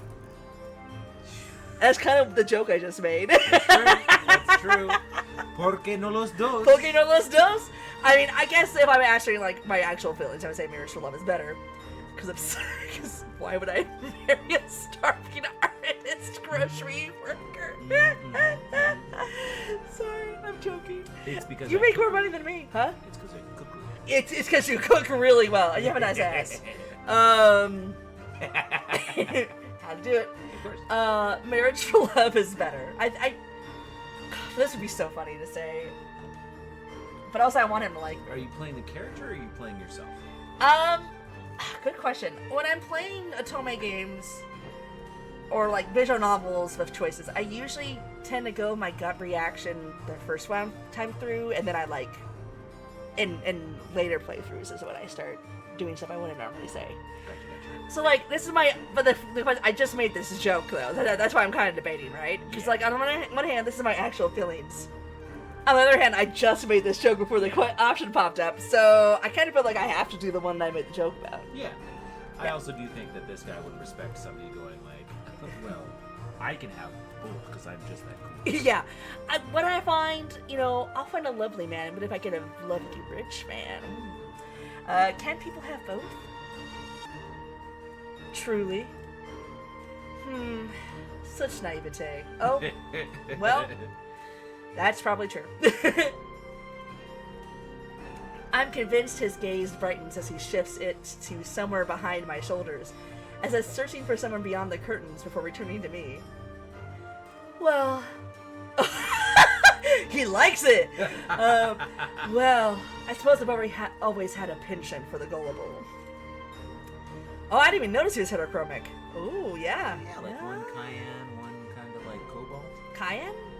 Cyan? Sorry. Cyan, yeah. Sorry, cayenne is like the pepper. I never actually heard the word until like. Yeah, it's years cyan. later, so I always At least I think it's cyan. Now I'm questioning myself.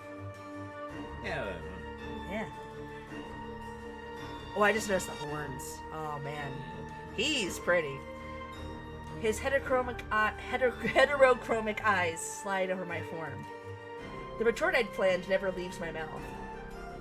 Oh, whoa! Hey! You are just my type. Excuse me? His bold proclamation wipes are marked clean from memory, and I can only stare at him, completely dumbfounded. My cheeks flush as he spreads 2 fingers in front of his lips. Whoa, what? I'm sorry? Okay. I was like, am I misreading that gesture? I am not. Nope. That's what he means. Yep. Okay. Feel free to step by my room later. Oh, okay. Are you offering love or money? Or both? He's offering the scoop of a lifetime. He doesn't actually know who I am, I guess. I highly doubt that would be appropriate. Oh, yeah, it's Aqua. Oh, hey, this is Cockney guy. Aqua of the Elves. Gets me every time. My embarrassment is quickly swept under the rug. The attention of the room instead drawn to the general who'd moved in front of me. His demeanor remains as cold as always. Stop cock-blocking me! I'm getting in with the what guy? Why did I say it like that? Oh, I have to read this one too. Okay. Confidence. The Shadow Master. The beautiful man before me finally moves to stand in front of us. Stand. Okay, so he can stand. Maybe he has feet. Oh, his fingers are webbed. I didn't notice that before. Oh, yeah. He's definitely... Okay, so water elves are kind of mermaidy, I suppose. Yeah. Okay. I'd had an inkling that the male before me had to be influential. But had I just been propositioned by the aspect of water? Oh, you bet I am! Why is it raining, though? The emotion of one of our own. Yeah. He's hiding something. Yeah, he is sad. He's hiding it. Oh, man. Flirty but secretly sad is one of my favorite little archetypes. Okay, I'm ready. There's Zelos right up there. He's one of those. My brain blanched as I pondered how to put that down in my journal. We don't have to mention that one. We don't have to mention that we were flirted with. We did that can stay off the page. That can be off the record. I've heard a lot about you. The Aqua did a quick circle around the general, eyeing him with unabashed curiosity. Oh, not me. He's heard a lot about... Yeah, that makes sense. Oh, okay. The man without a heart, was it? Care to dispel that rumor? Oh! Threesome. There you go. Porque no los dos indeed. Ignoring the bold flirtation of the demigod before him, the general's crimson eyes glanced in my direction briefly. Oh no, he figured out what I was saying. The crimes! Oh no! I ask you to refrain from distracting our balefire mandated political journalist from doing her job. Balefire mandated. You know what I would love? Sometimes games of this type that are set in like a fantasy world will have the ability to like click on a term and then get like a little definition, especially with something that like your character should know. Yeah. I want to click on balefire and know what that means. Yeah, that's if that's something they can put in, I would love that. Yeah. I find myself stiffening upon hearing the mention of the Ares Empire's grand capital. Aqua's attention slid over me again, lingering on the authorized notebook I was given to put my notes down. Oh shit, so it's an official notebook. Got it. Yeah, it definitely cannot be talked about being hit on by the Aqua. Let's not do that. Oh, hello. Man, that hair is so pretty. Oh, that is a tail. Tail confirmed. I'm pretty sure that's a tail. Okay, so maybe tail and legs. Maybe tail and legs. I make no promises. You. It's a festival, General. Relax. He waved an amphibious hand dismissively. In fact, he raises his voice in a way that carried his words around the room. I propose a toast. Another goblet of wine is pushed into my hand by a servant so quickly that I suspect the Aqua of the Elves has a habit of making toast. Hell yeah. Yeah, that purple on the like top of his... Yeah, that's just a wine stain. Yeah, that's just yeah. That tracks. He's a little bit of Dionysus in him. I can see it. Yeah. Though the room was buzzing with excitement, it is quiet enough to hear a pin drop. Beside me, I notice the general giving Aqua a withering glare. Yeah, he doesn't. He's not a toast guy. I can tell. What? Why? I like. Maybe this isn't. No, this isn't fishnet. Right? It's got to be like just textured leather. I assume so. Yeah. Unless he's just daring people to stab him in the guts, which is the bold. That does seem like something he would do. Yeah. To the Ares Empire, who have stood behind us thousands of winters. Behind us? Oh, I thought we were fighting. I guess not. I guess we're allies. Okay. He raised his silver goblet into the air. May our festival once again nourish the millennium-old alliance. Oh, okay, we're allied. Whoops, I did not know that. Okay. May our festival once again nourish the millennium-old alliance between our two nations, so that we may stand together against the coming horrors anew in 8 months. Oh, maybe the yearly war is like, it's like a yearly incursion of something. Oh, okay. Yeah. Like, kind of like a... I don't know why I keep bringing it up. I guess Dragon Age is a fantasy game I've played a lot of. Kind of like the Blight in Dragon Age. Yeah. I get you. Prost! I believe that's how you pronounce it. I blink as the word is echoed around the room and everyone erupts in cheers before drinking from their cups. I'm gonna drink! I'm here for a fancy party. One drink is not gonna make me not be able to report, unless it's drugs. I don't. Probably not. I don't think that's this type of game. I take a sip of the wine and I'm thrown off by the dry, slightly salty taste it carries. Okay, ocean wine, I guess. I glance around the room to see if anyone shared my reaction, but it seems I'm alone in my confusion. Yep, that's a culture difference. The festivities around me have resumed in full force. Oh, it could be like, it's a grieving ritual. Oh, so it's like... So maybe it's like salty tears. Wine wine made after the style of tears. Could be something like that, yeah. Yeah. The festivities around me have resumed in full force, with the swell of a flute leading most elves that were gathered around Aqua into an unfamiliar folk dance. They bounce around the room in couples, laughing and dragging the occasional senator into their steps. It's wild and lively, antithetical to the structured festivals we hold back at Balefire. Oh, Balefire is the capital, probably. Okay. That makes sense. I thought Balefire was like a title of like the king or something. Yeah. Okay. I don't know who this is. This is the murder victim, I bet you. Oh, okay. I bet you. You want to be a murder victim? Sure.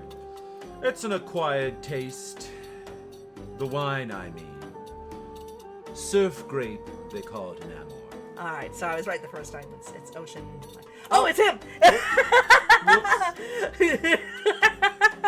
That would have been the general's voice. Well, probably not. He seems a little bit too stiff. But, oh well, beast voice again. Oh dear, I just remembered how bad I am with this voice. Okay. A familiar voice comes from behind, and as I turn, I come face to face with the giant frame of the elves' Terra. A long time no see, Oh, no, I'm doing Aqua's voice. Okay. Okay, more deep, masculine growling. All right, but nice, charming. Let's see. Chest voice. Long time no see, princess. It still kind of sounds like. Yeah, I think you're getting there. Okay. It's good to see you as well, Terra. Planning to take Aqua up on his offer? Oh, do you want to have a threesome? Because you two are my favorites so far. It takes me a second to clue into what he's asking. It seems word travels faster than wine to the Elven capital. Oh boy, I better not then. There we go. Good answer. I will be doing my job. Thought so. That's why you didn't hit on me too much, huh? So you're like, well, she's doing a job. A part of me wanted to ask him what he meant, considering that smile, but I find my attention occupied by Aqua. Oh, whoop. Okay, no, it was meant to pop out of that. Okay. Oh, no, it wasn't. Oh, huh. That was just a little glitch then. Interesting. He led a complex folk dance with easy confidence, his long hair swaying behind him, a mesmerizing head of the revelry. God, I know that word. Our stoic general followed through the motions beside him, as though he's done this many times before. He knows how to dance? I didn't expect that. Okay. Yeah. He looks like he'd have more fun cleaning bird shit. He's done it before, but he doesn't like it. I stifle a laugh behind a hand and glanced up at the shrugging demigod. Am I wrong, though? No, you're not wrong. The general is the tight ass. He's got to stick way up there. Nope. Oh, yeah. Agreed. I can't help the smile that cracks my well-structured mass of professionalism. I like this guy. He's charming. He's got some sort of hidden secret that makes him dangerous. I bet you anything. I don't have to do anything more to earn myself a pleased expression from the elven demigod. Easy to please? Oh, say no more, sir. He's not usually the one I don't usually go after the big buff guy, but man, I like this guy. His gaze shifts behind me, and I follow it to a lone figure leaning against a wall beside the embassy's entrance. Oh! I didn't even notice the fox ears before. Oh, Cool. I guess he had him covered in a hood. Oh, that's right. He was wearing the hood before. Okay, that makes sense. My guide from earlier, with his hood down, I'm startled to see a pair of long lupine ears shifting on top of his head. Wolf ears. I stand corrected. Mors Mortis, the aspect of death. I was right. The last demigod of the Waking Elves. The Waking Elves. Oh, it did say in the Kickstarter in his profile that he was one of the oldest still around. So Waking Elves must be the first elves, maybe? Could be, or it could refer to a wake as in, like, a funeral. That could be too, actually. You're right. He's watching the dance unfolding around the embassy floor, but seems to be restraining himself from joining it. Restraining? Come on, have fun! Unless maybe he kills people when he dances. Tragic! I just realized these gloves are Icar as well, actually. Oh, yeah, sure enough. Huh. Oh, and it has like the same little design around his neck, too.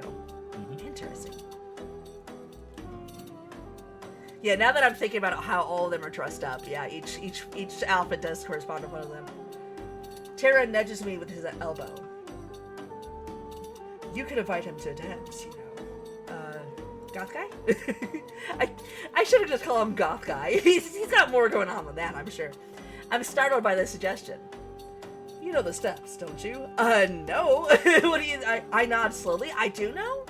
I take it back. Okay. Yeah, you guys are, we found out you're ancient allies. Oh, we're allies. Okay.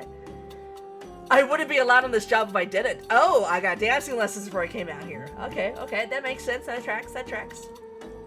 Well, what are you waiting for?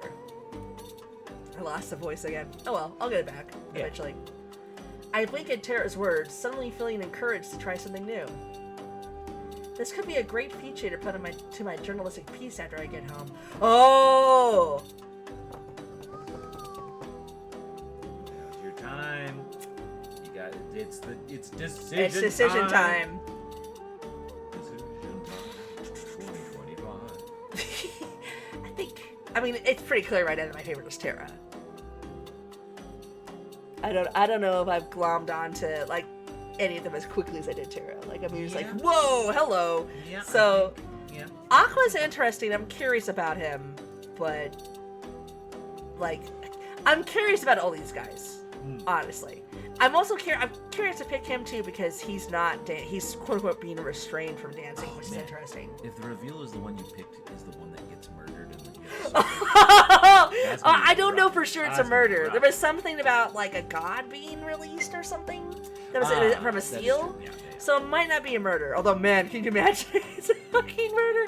Oh, that would be a crazy twist. You think you're picking what guys are out you're going after, and actually, nope, you're picking the guy you can't be with. That would be hilarious. I don't know how well that would play out, but I would be amused by it. I want that to happen now. Or like it's a randomizer where like it's one of the love interests and you don't know which one it's gonna be, and then it's like a different experience. That's crazy ambitious. That's not what this game is doing for sure. But I'll go with Terra since Terra was the one that I had the strongest reaction to. Would you care to? Would you care to dance with me then? I blurt the invitation out. Though the male beside me seems surprised at first, his expression melts into a masculine smile that turns his eyes into molten gold. Molten. I know that word. Happily. Love and money, baby! Here we go! With a swift motion, he pulls me onto the floor, joining one of the lines of dancers with ease. His large fingers, of course. Of course this guy with big fingers. His large fingers. Problematic. Sorry, I couldn't help myself. The joke always occurs to me even when no one else knows the context, but it's so funny. Long story short, I once heard, I don't even know if this is actually true, but I heard that apparently somewhere on some fandom Twitter or whatever, somebody had said that shipping two characters with a height difference is problematic because it's minor, like because the shorter person is minor coded or something. I don't know. And so I told my husband that, and we're like 12, not 12, we're like 2 weeks apart in age, but he's like 7 inches taller than me or something. Yep. So yeah, so he's always finding some way to bring up that our relationship is problematic because I'm just so much bigger. It's yeah, that's why I was laughing about the big hands. His large fingers laced with mine as the music shifts into a more folkloric tune, the same motifs. A cello replaces the flute as the leading instrument. Percussion begins pounding through the air, stirring the adrenaline in my body. My hips sway in the rhythm of the complex steps of elven traditional dance as I straighten my back. Despite his large frame, Terra's swings and spins are done with ease, and I find myself able to follow and enjoy myself, his smile arousing a rare, genuine grin of my own. Not a common grinner, eh? Interesting. Impressive. He gives my hand a gentle squeeze. I like this guy a lot. Oh my god. Oh man. There's gonna be some sort of thing that's gonna like smash all my dreams. It's gonna be like so tragic. I'm gonna love it more. Seemingly having to realize that one of the demigods has joined the back of their winding dance line. The other elves swiftly shuffle down the formation to allow Terra to lead. Oh, not Aqua? Uh-oh! If you notice this fact, he doesn't comment on it. His eyes remain glued to me as he guides us around the center of the room, contesting Aqua and the general for the public eye. Oh, Aqua, you had your... I guess he did actually hit on me. I shouldn't say you had your chance. You should have offered the money. Enjoying yourself? Let's take the heart of the room. I am. I'm a journalist. I don't know if I'm supposed to have all the attention. Ah, screw it. We're getting the attention. Let's take the heart of the room. It might be the drink from earlier, but I could have sworn Terra's eyes glittered and lingered on my lips for a second. All right. Hold on. Turning away from me, the demigod pulls our row right in front of Aqua's dance line. Yeah! Dance fight! He dips underneath the intertwined hands of two shorter elves, forcing a way with a confident steps that makes me laugh as I follow him down and then back up into the center of the hall. I have a feeling I picked the answer he liked. Yeah. The music swells as we wind into a small circle, stepping in perfect beat with the pounding drum, until the line twists so much that it becomes a maze of bodies weaving around one another. Close up, until the music stops and I'm not next to Terra but facing him. Close enough that I can feel the heat radiating off his body. Yes, we got him. We got him, boys! Our breaths are almost as intertwined as our hands. Oh my god, he's blushing. I just saw he's blushing. Blush confirmed. I can feel his tail brush against my leg. Woo! As I search for something to say, the room erupts in cheers and jolly laughter and erupts into another dance. But I'm too tired to join in. Yeah, mood. Or perhaps too disturbed to acknowledge the way my heart is beating. As if sensing my discomfort, Terra pulls me out of the center of attention. Need a drink? Yes, please. Stay hydrated. Stay hydrated.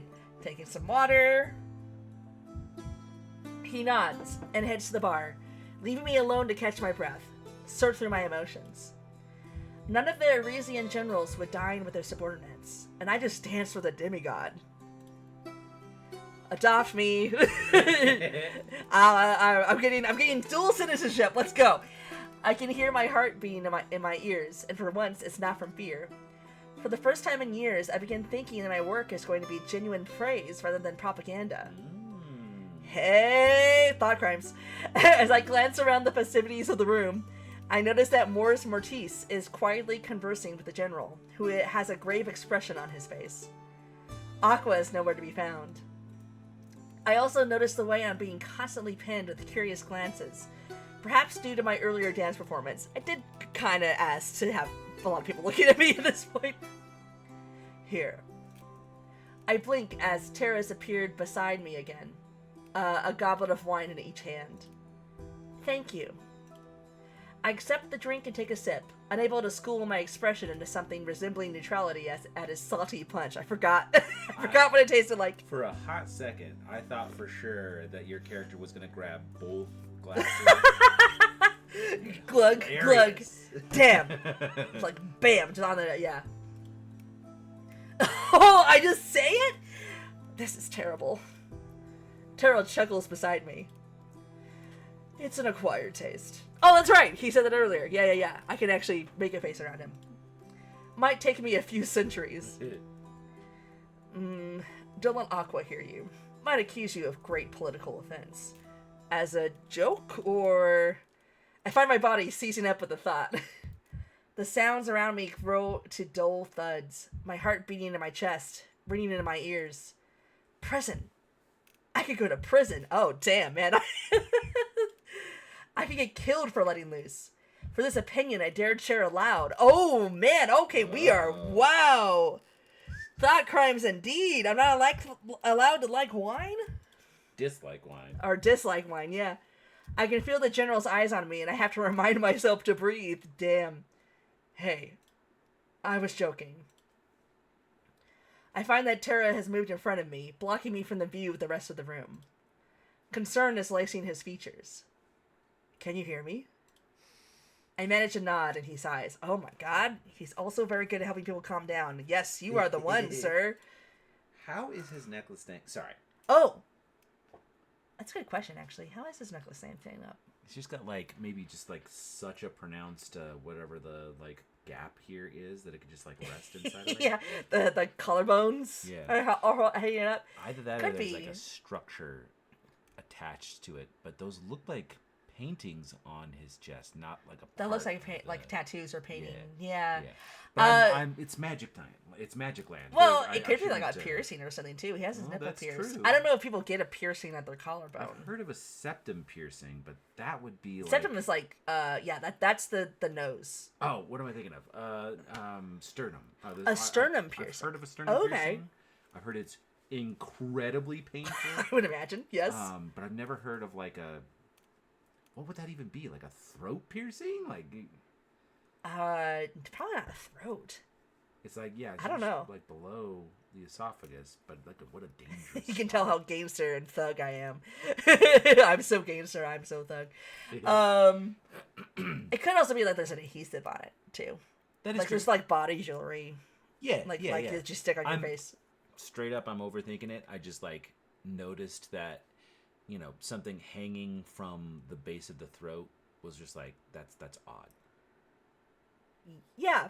I like it, but It's I cool. don't know. It for the physics threw me off for a second. But I'm sorry. Magic. We can resume. Okay, no worries.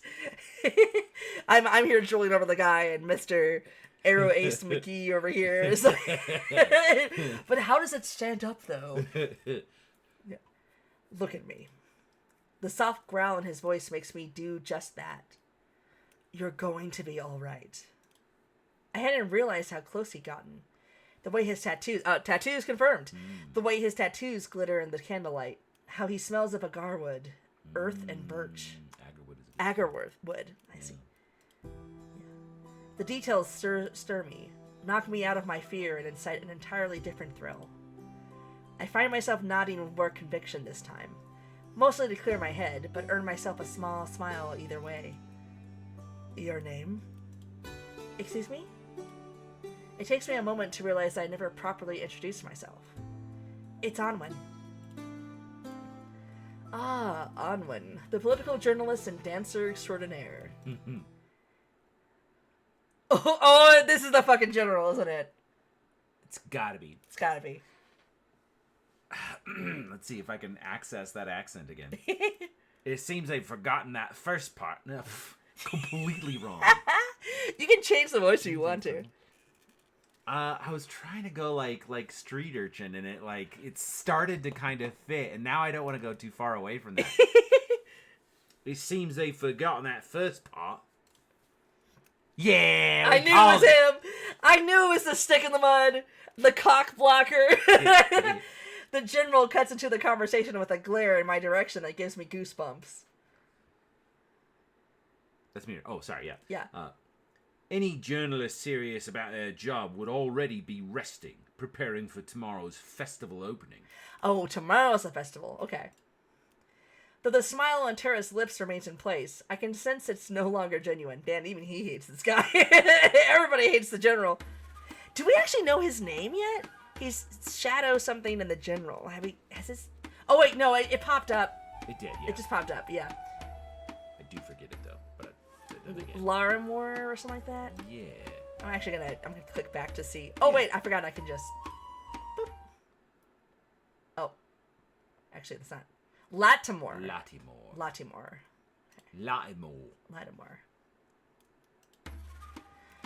The fault is mine, General.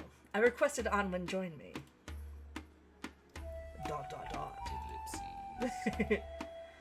And I wasn't aware there was a curfew.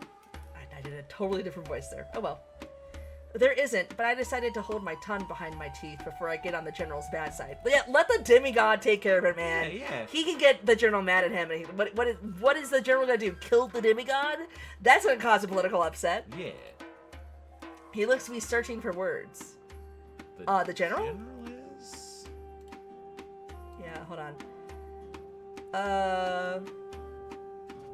Yeah, the general has gotta be. Yeah. Yeah, I'm not helping him. He can figure this out. He's a fucking general. Yeah. It's a heads up for a first timer on the job. The general gives me a curt, dismissive nod, but Tara just stares at me quietly. I see. An interesting practice. Are you about to tell me about free speech? Because I'm all for it.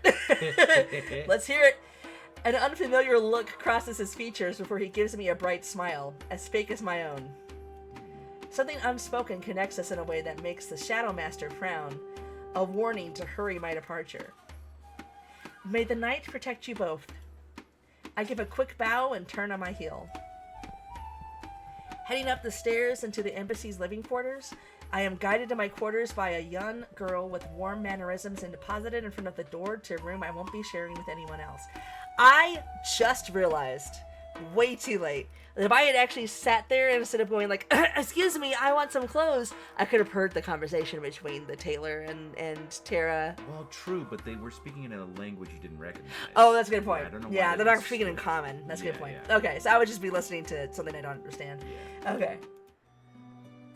So for a second, my eavesdropping senses were like, no, you fool! I quickly reach my room. The inside is small but luxuriously furnished. That's small? Man. Ah, man. Things are nice here. Showing off what I already knew, that the Ares Empire spared no expense for its diplomats. I find myself glaring at the unnecessary mahogany desk, the silk robe hanging from my dresses. Silk robe hanging from my dresses? Dresser, maybe? The comfortable bed, warmed by the red candle lit beside it. The redundant opulence of the ensuite bathroom with the heated floors and the scented soaps. I'll take heated floors, man. That sounds great. I sigh as I sink into my bed, journal on hand. Pushing my annoyance aside, my thoughts drift, taking me through the day. I guess I can't necessarily write. The general is a party pooper, would not let me keep dancing at the party. How dare he? So far, I find Omnis to be mysterious, grandiose, charming, intimidating. Grandiose. Yeah. Or mysterious. Grandiose. Before I know it, I'm describing the giant marble pillars and colorful quartz rooftops of the city's buildings. The perfectly coiffed shrubbery, the strong scent of roses, the gorgeous crawling plants that must have taken decades to reach the heights they currently hold. I smile as I recall the soft, hanging silk curtains bathed in the golden light of dusk. Next, I find myself focusing on the welcome festivities I've just been a part of. They were highly political, they were ridiculously chaotic, they were terribly exciting. They were quite a special experience. It wasn't that political when you consider it's at an embassy. It wasn't that chaotic either. Quite a special experience. Yeah. The winters our eastern continent experiences are mere myths to the rest of the known world.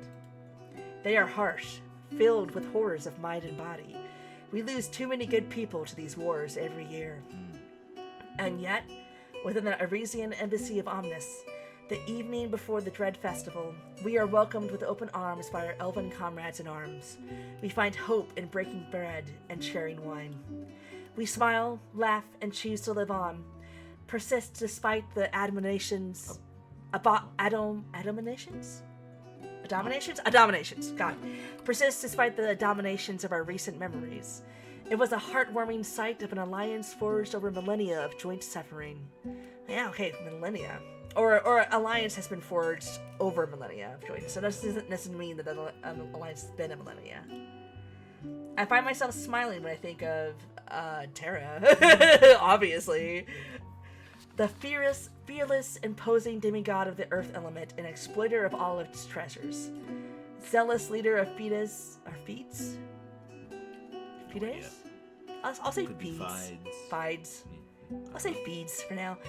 The elven city of faith. Ruthless warrior. Aspect. Natura. He wasn't anything like what I'd expected. Generous, kind, obliging. A man who showed off his propensity to lead with a simple dance and a soft squeeze of a hand. We might be feeling a little bit too much in this. A stark contrast to the phony diplomats and ruthless generals from Ares. We can't say that. We gotta cut that out. We know that's not gonna be allowed. You're going straight to jail. Oh, straight to jail. I shake my head at the thought, deciding this is better left unwritten. Yes. We can't be like, unlike all the pompous bastards, this one was hot and charming and I want to fuck him. Yeah, you definitely can't say that. Then, after a moment, I scratched through the entire section I'd written about Terra, paranoid that someone with the basic political knowledge could read between the lines of my work. Yes. Yep. Probably best to shred them. Yeah, we're just gonna white it all out with whiteout. Like, perhaps the weeks of travel were finally getting to me. Weeks, woof. I put away my journal and try to get some rest. To survive in the Ares Empire, you need to love it. Or you need to be very good at pretending to do so. Oof, man, this does not sound like a great place to live. Okay, alright, I was wondering if the demo was going to stop there. Maybe we're still going, okay. Yeah, that makes sense. It's supposed to be an hour and a half to 2 hours if I'm not reading aloud. But it did say, like, if you're streaming, though, it's going to be longer. We've been interrupting this quite a bit. We have been. It's been fun, though. Yeah. I'm kind of glad you decided to come hang out with me. Yeah, it was a good time. Yeah. The delegation was ready to depart to the Central Plaza at 7:30 a.m. sharp. Systemized like apothecary bottles, not a single soul dared to be late under the general's scrutiny. As if yesterday's chaotic revelry was a dream we'd all conjured up in our sleep. I guess getting sleep was a good idea, really. Mm-hmm. But the outfit on my body was proof enough, considering I had nothing else decent to wear. Oh no! The only set of clothing I had was the ones I spilled ink all over, so I'm just gonna walk around in a racy dress the whole time? That's crazy. You've been traveling for weeks in one dress? A pair of pants and a shirt of some sort, I think you said. I mean, is this like historical not historical, but like fantasy? Yeah, but I mean, you gotta have like something to wear when you do the laundry, like. That's a good point. Damn, man. Yeah. Maybe the when I do the laundry outfit is not decent enough to go to a festival with. I mean, that does make that might have been my only like nice put together set of clothes. Yes. So that makes sense. Yeah. The Elven diplomats meant to escort us to the location at the Dread Festival's opening ceremony arrived at exactly 7:35. The Shadow Master greeted them, and after finishing the steaming contents of his cup, bid they lead the way. All right, Anthony. Guy enjoys a cup of coffee. Yeah, is it coffee? Is it tea? Or is it hot chocolate? What do you think? For this guy? Yeah. Mead. Warm mead. Warm mead? Yeah. He just seemed like a drinky kind of guy to me, though. Not lightly alcoholic. Okay, that could be. Yeah. Could be.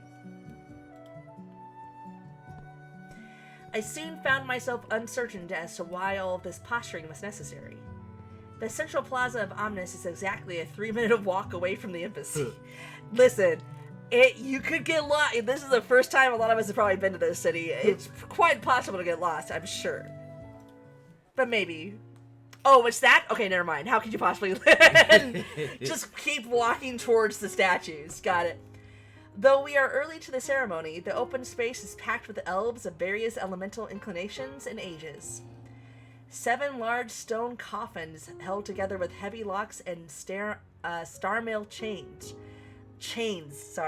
lay arranged in a neat line in the heart of the square. Okay, so I'm guessing that's not pictured. For a second I thought these were coffins. I was like, whoa! A giant cauldron of bubbling wax levitates peacefully above each one, and I quickly spot the 7 lit silver candles held together by Mors Mortis.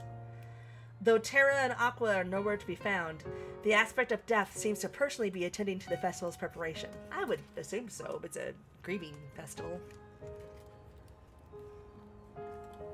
He appears calm as he runs his fingers over the flames of the braziers, heating the cauldrons, earning excited whispers from the gathered elves and senators. I find myself wondering if it hurts or if he's touched fire so many times he's grown numb to it. For a second, his eyes meet mine across the field as our delegation steps forward to our designated area. I will smile at him. I like him.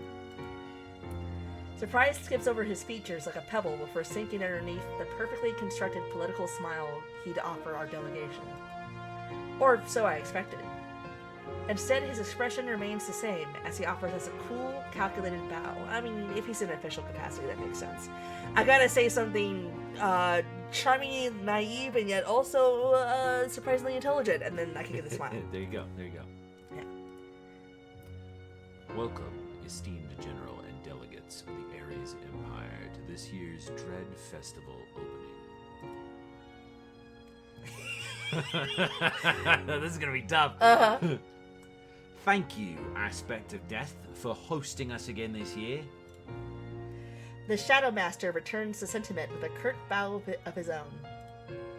What a lukewarm exchange. I don't think we've met anybody that actually likes this guy yet. I mean, he's like an ultra murder man. Ultra murder man.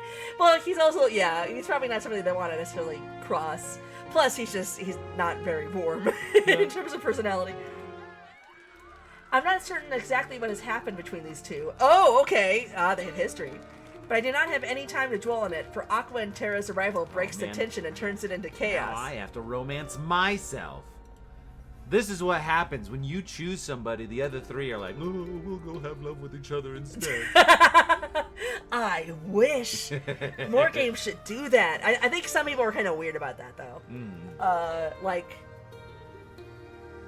Yeah, I know. There was some game, I forget what, but they had like 2 love interests hook up if you didn't get with them, and people were weird about it. Huh. Yeah, people were weird, man.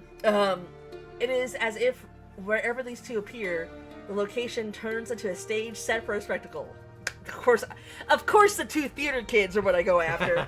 Oh my god. A stark contrast to the elves' indifference towards Mors Mortis and quiet curiosity about the general. Ooh, we're gonna see all of them. Oh, I'm gonna have to check the CG. I find my gaze lingering on.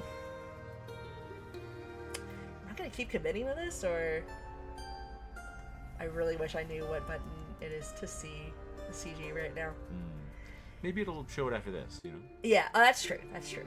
It'll help me figure out which one I'm looking at. I mean, I could do Terra again. I definitely like Terra. I mean, this would be a great spot for, like, if you're hovering over Terra, for, like, Terra to jump to the front. You know what I mean? Oh, like you're picking between the guys on the screen. Yeah. Oh, I can actually see the CG a little bit better. Oh, here. hey, yeah, sure enough. I was just saving because like this seems like a part that's gonna save. Yeah. Yeah, no, I'm looking at Terra. Let's be real. I mean, these are all gorgeous men, but whoa, hello.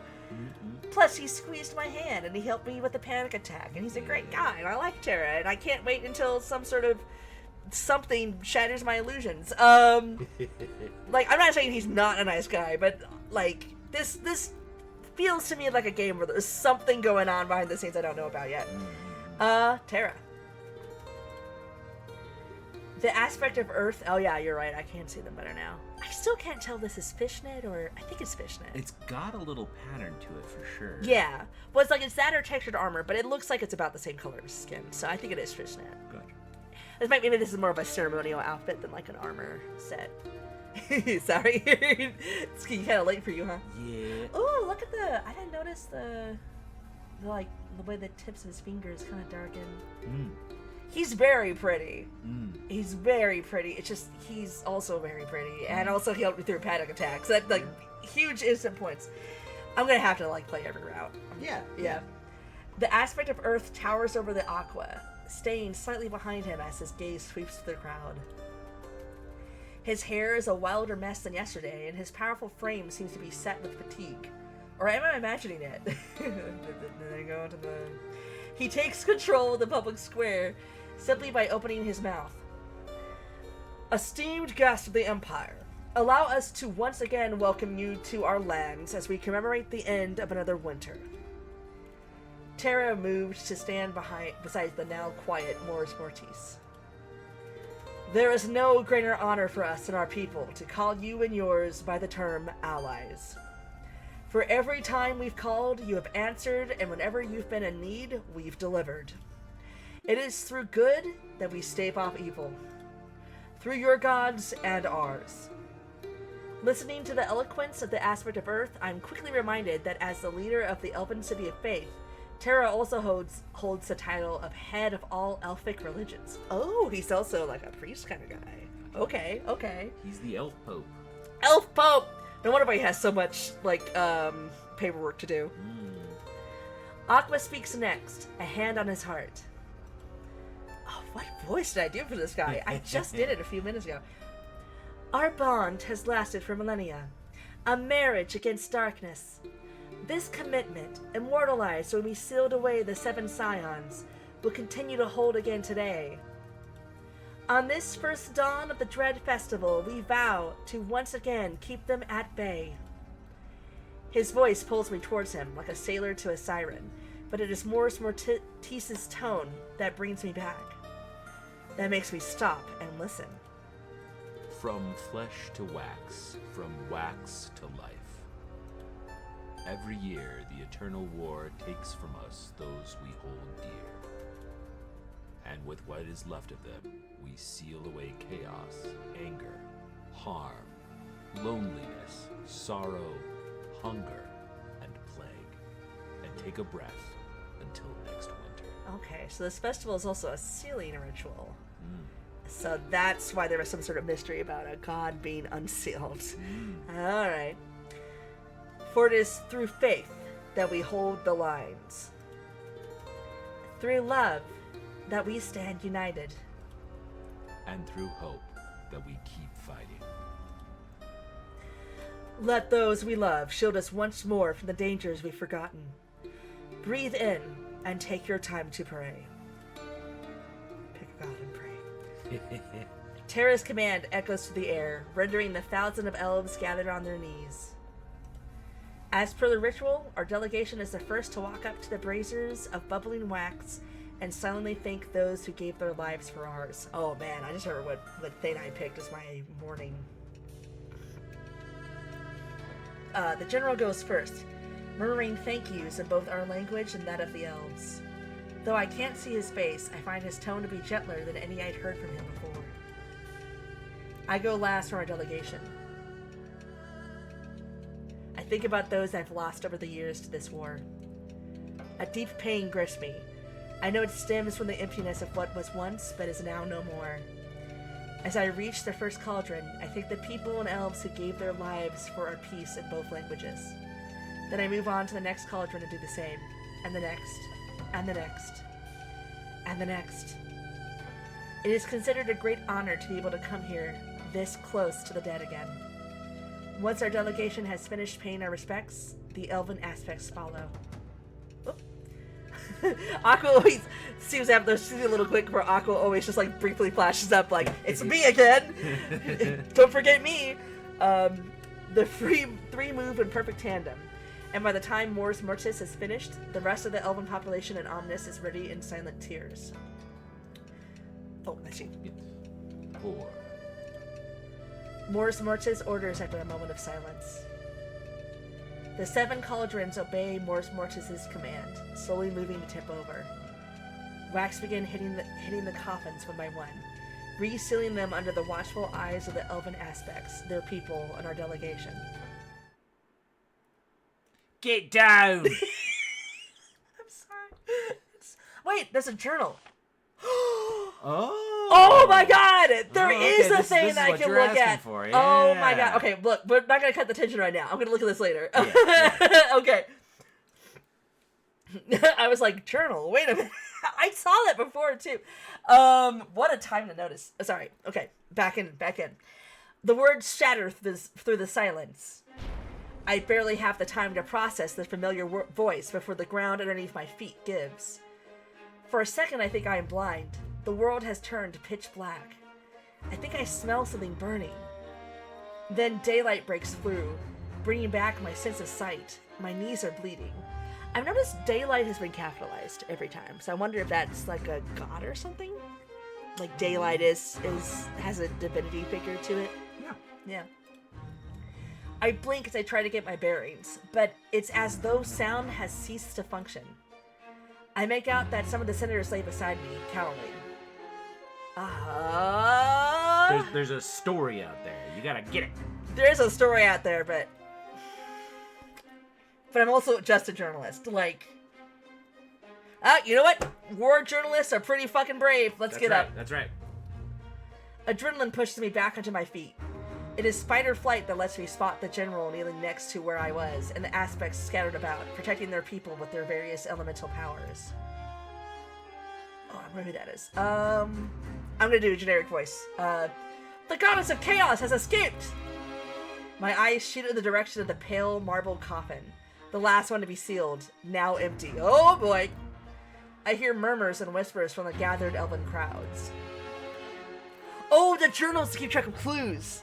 The words are undecipherable until the general's crimson gaze sweeps towards the onlookers with what can only be described as wild fury. They finally decide to conquer us too. Betrayers! Oh, that's almost certainly the general saying that. No, this is them talking about us. Oh, just the This is the elvish people around us. Oh. Scoundrels! My blood chills as I realize the only possible culprits could be those close enough to the cauldrons. So the love interests are all suspects. I'm a suspect. It's our delegation and the aspects. It says one of our delegation. What if it is the general? The realization seems to dawn upon the aspects at the same time because all 3 of them turn to face us. Oh, there was Aqua again. The words, "seize them," suddenly sound like a phrase from a banned horror novel. The elven crowds are dispersed and told to return to their homes under curfew. Meanwhile, we are roughly pulled to a standing position in front of the aspects. While Terra and Aqua's expressions are unreadable, Mors Mortis looks dangerously calm. General, give us one reason why we mustn't lynch your delegation and send you back to the Emperor to announce the dissolution of our alliance. You have no proof. I find this man's ability to remain an egotistical bastard even when standing before 3 demigods almost attractive. Almost. Did nobody else stand close enough to the braziers in order to... Is it braziers? Yeah. Yeah. In order to Braziers? tamper with him. The general falls silent and I realize exactly what he's saying. Oh. Bro! Okay. Yeah, sure. Here we go. I see Mors Mortis' expression turn murderous as he reaches the same conclusion. My thoughts suddenly dim as a primal existential fear of death sinks its claws into my back. How dare... Let's hold an investigation, then. Aqua's smile is nonchalant, but something in his tone gives me pause. Mors Mortis' eyes narrow on the demigod of water. Everyone present is a suspect. It's like a locked room mystery about there being a locked room. I don't know why the three unitary demigods suddenly look so divided. Terra, much to my surprise, is frowning, his tail flicking around, his arms crossed in front of his chest. Very well. Mors Mortis's four jade eyes wander between the members of our delegation and the surrounding guards before landing on the general. Name your investigator, Shadow Master. You get one and only one. Why is he gonna pick me? I mean, I know he's gonna pick me, but... Because journalist, I guess? Anwen. What? I jumped to my feet as all eyes turned to me. I can't... If I say I can't to, like, authoritarian government McGee over there, he's gonna... Like, I'll do it. I am a journalist. I guess I'm more qualified than most here. Yeah. As a matter of fact, you've already solved the mystery. Oh, yes, of course. It's authoritarian government McGee. I don't necessarily think it's him. It'd be cool if it was him. Honestly, I don't think we're in a situation where we do have all the clues. Like, there is no one that I could go, like, this person would want chaos in this. Oh, yeah, it's chaos specifically. Yeah. God of chaos. The general, like, although he was bored traveling and decided to sit on the roof, like... He's not a chaos guy. No. No.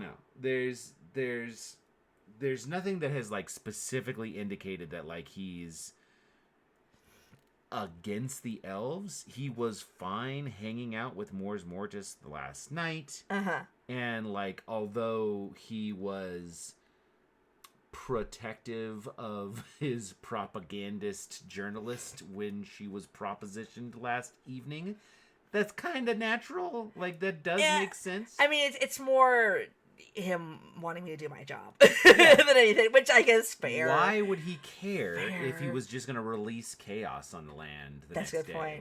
Like, yeah. No point in I doing wonder, like, they're the only named characters with faces so far, but I wonder if... Well, actually, that's not true. The other named character is the tailor, but he wasn't here. Did the, like, border guard gal have a name as well? No. She was not given a name. Yeah, so, maybe it is the tailor. It could be.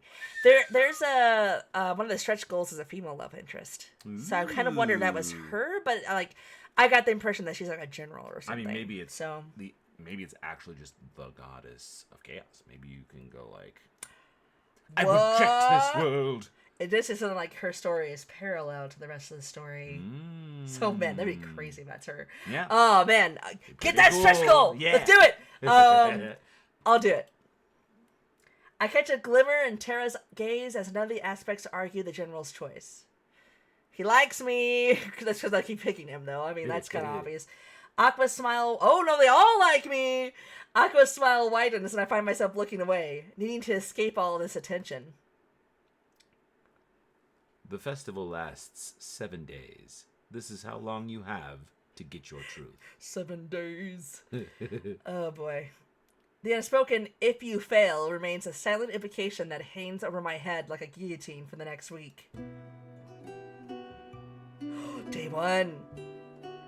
Is the demo gonna let me keep going? Oh man, when does this demo cut me off? Oh man! I was getting so into the romance aspects and the cultural stuff, I completely forgot this is a mystery. I return to my room and find that my fingers are gripping my journal so hard that they're shaking.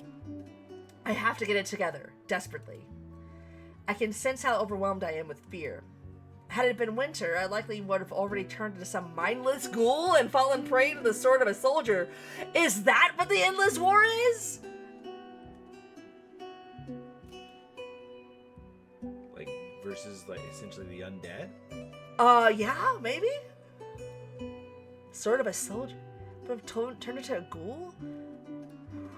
You can turn into a ghoul by fear? Oh, interesting. Oh, or grief? Yeah, maybe if you feel too much. That explains why I don't grin very much, doesn't it? Away. I mean, we're like making a. We are making some huge assumptions, but that's a crazy world building detail. I take in a deep breath, then exhale. I repeat these simple motions several times until my brain has enough oxygen to function again as it should. Good job. Who do I investigate? All of them. Do you think I'll get in trouble if I go after Lattimore first? Then again, you made a compelling argument that... Let's see, who do I know the least? I mean, all of them. But... Oddly enough, Tara is the one that I suspect the most. Interesting. It'd be so funny if I pick Tara again. Man. Could also be like a just, get him out of the way. Yeah. But maybe right now is actually the time to look at the journal. See who we suspect. Oh my god, good question. Good point. Okay. The general. Then even in the thing, he's just the general. Titles: the Shadow Master, the Assassin Lord, Master of the Shadow Spire, He Who Brings Death, Emperor's Pet, the One Who Trades and Whispers, 31, 6 feet tall. Description: is he 6 feet tall? The terror must be massive. As an assassin turned politician, the Shadow Master isn't known for his silver tongue or his diplomacy. Yep. He has the permission of his ruler to execute anyone he deems a threat to the Ares Empire. Consequences be damned. His clothing is exemplary of his personality. See, I mean, that also, to me, is he going to assassinate the whole kingdom? Not when by they're our releasing- allies. Unless the Emperor has told him to for some reason, I guess. Yeah. I mean, Ooh, there's little things for each day. Initial impressions. Loves putting the fear of the gods in his subordinates. Pain in the ass. He says one thing with his mouth and another with his eyes. No lasting impressions yet. Day 0. Very agile and punctual. Exemplifies incredible leadership qualities. A true joy to be around for any subordinate. Oh man, I didn't even think about the fact that I should be paying attention to how they... Actually, I forgot the Kickstarter says something about you need to pay attention to their body language and their word choice while you're playing. Oh man, I was too along for the ride to remember that. The Terra. Ooh, look at that grin. Titles: Leader of the Elven Faith, Archbishop of the Old Gods. He is Archbishop, not the Pope exactly, but Yeah. Commander of the Waken Armies. The Unshakable, he who holds the sun above his people. The elven aspect of Earth, the one kissed by Phobos. Is that the god of Earth, maybe? Ruler of Fides, and the Androphinx. Hello. Oh, that's the my lion. He's 200 plus years old and 7'2". I was right. Goodness. Descriptions: his large size is matched only by that of his coffers. Love and money. With an easy smile and a warm gaze, the Elven Terra exudes masculinity and gentle dominance with each movement he makes. He handles all matters of politics and economy from the top floor of his tower and Omnis. Initial impressions: I don't think I've ever met a larger humanoid in my life. He seems kind, if perhaps a bit too free with his spending. I'll take it. Day 0. Met in a clothing store called The Hour of the Golden Ones. He bought me an outfit with a ridiculous price tag after realizing mine was ruined. Good company at the evening festivities. The Aqua. Titles: Pearl of the Elves, youngest of the aspects, ruler of Amor. Amor, huh? The chosen of Favon. The one kissed by Phobos. The chosen of Favon. Okay. The aspect of water, the wielder of Sea Splitter, the Leviathan. Age 60 plus, height 5'9". Yeah, man, I was thinking he looks short compared to Terra, but everybody's short compared to Terra. Goodness. Description: the aspect of water has the body of a swimmer and the bashfulness of a hungry kraken. Despite his youth, there is a vivaciousness to his smile and a sharpness to his mind that does not go unnoticed. His usual task as an aspect pertaining to organizing festivals and supplying all cities with agricultural products. Oh, okay, so he is Dionysus. Got it. Day 0. Oh, no lasting impression. Interesting. Or initial impressions. Did I spend enough time with him, maybe, to get an impression? Maybe he's the first to investigate. Yeah, maybe. Know him enough. Day 0. The most beautiful man I've ever laid eyes on. Has his own clique following him everywhere. Loves being the center of attention. It could just also be lasting impressions of everybody but Aqua, which is interesting. So could it be maybe this is a slightly earlier draft version of the journal? Could be. Because it is a demo. Titles: the Mors Mortis, Titles: the elven aspect of death, ruler of Spez, Flesh Wielder, Deathwalker, the Candlemaker, the Monster in the Alleyway, the Apothecary of the End, the Nightmare of the Dreaming Force, Humanitas, the Eldest of the Aspects, Head Inquisitor of the Academy, Wax Shaper, the Kuth Sith. Okay, the only reason why I've ever heard of Kuth Sith before is that's the name of a character in Final Fantasy VII, and I haven't played that. I think Kate Sith, the cat robot. Oh, I think. I don't know the name. Well Yeah. enough, from that Age series. 450 plus. Wait, how old is 200? Okay. Height 6'3". Description: tall, lithe, and gaunt. Being around Mors Mortis feels like being around a ghost. He is known to be able to see and talk to the spirits of the dead that constantly roam Omnis. His statesmanship as an aspect is known to be the cause of many disputes. Interesting. Initial impressions: doesn't need to be loud to be heard. Simply needs to be present and the atmosphere within a room changes. Day 0. Feared by his own people. Good conversation partner despite being soft-spoken. Doesn't dance. Interesting. Now I kind of wish I'd asked him to dance. Okay, yeah, it does seem like the person I have the least amount of idea of, whether it's because of the journal needing to be updated a little bit or just because I didn't spend enough time with him, is Aqua. Yeah. So let's go to Aqua first. Oh, or Aqua could come to my room, I guess. Or maybe this is just like him and my mind's eye. I wasn't sure if it was because Mors Mortis had called everyone present a suspect, but I found myself diligently studying Aqua as he sat on a chair in front of my work desk. Oh god, he is in my room.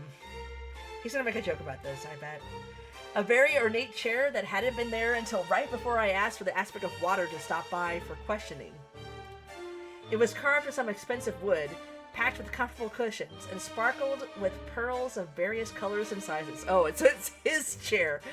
A perfect seat for the man who lounged on top of it, as if he was king of the world. I wonder if they all have their own chairs. Legs crossed, chin propped up on one hand, he offered me a lazy smile that made something in my chest twist. He was perhaps the most beautiful man I'd ever seen. It was annoying to no end. Should I summon a painter? You seem so fond of staring. My cheeks flushed and I cleared my throat. Glancing down at my journal, I found it logical. I started off by asking him the following questions. Did you notice anything unusual happening in the hours before the incident? Not really. I was too busy sleeping off a hangover. After a long night of enjoying the revelry, I helped your embassy throne. His voice dipped into a softer, more melodic tone. It truly was a shame that you couldn't stay. Do demigods get hangovers? How long did you stay? How long does the night and the revelry continue? This doesn't help me with the mystery at all, as funny of a question as it is. So, how long did you stay?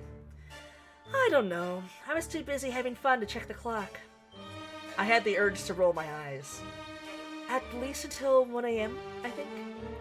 He stifled a yawn into the palm of his clawed hand. That was a start. Why were you late on the morning of the incident? Oh, so I know he was late. Okay, why were you late on the morning of the incident? Because of the hangover, I assume, but Aqua scoffed my question. I am late, only to go by the words of Mors Mortis. If anyone else had organized the Dread Festival this year, they wouldn't have said a word.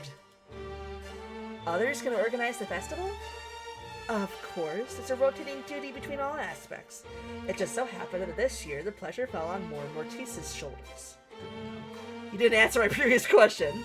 Was there anything different between how Mors Mortis organized this year's festival compared to the previous ones? What does organizing the Dread Festival entail? I love that they had the "you didn't answer my previous question" on there. Yeah. I picked up on that as well. I had not, but I'm glad that they put that there. So yes.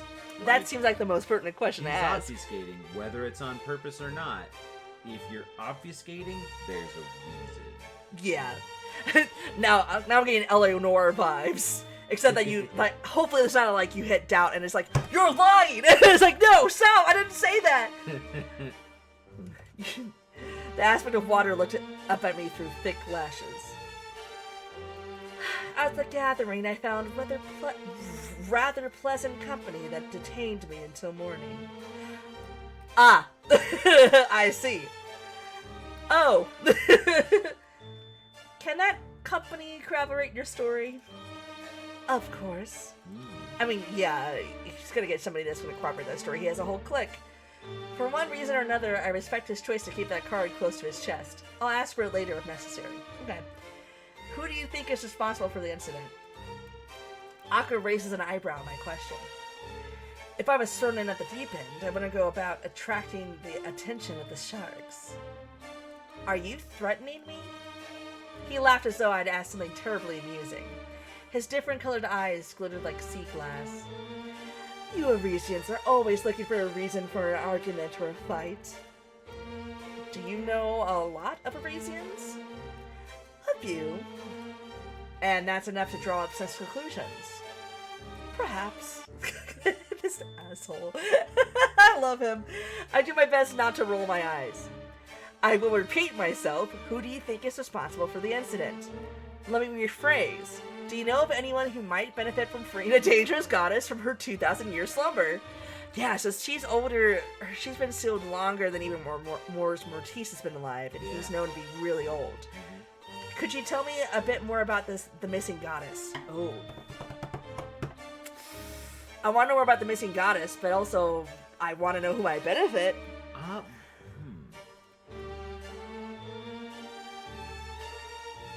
We know she's the goddess of chaos, which could mean a lot of different things. Top one is antagonistic.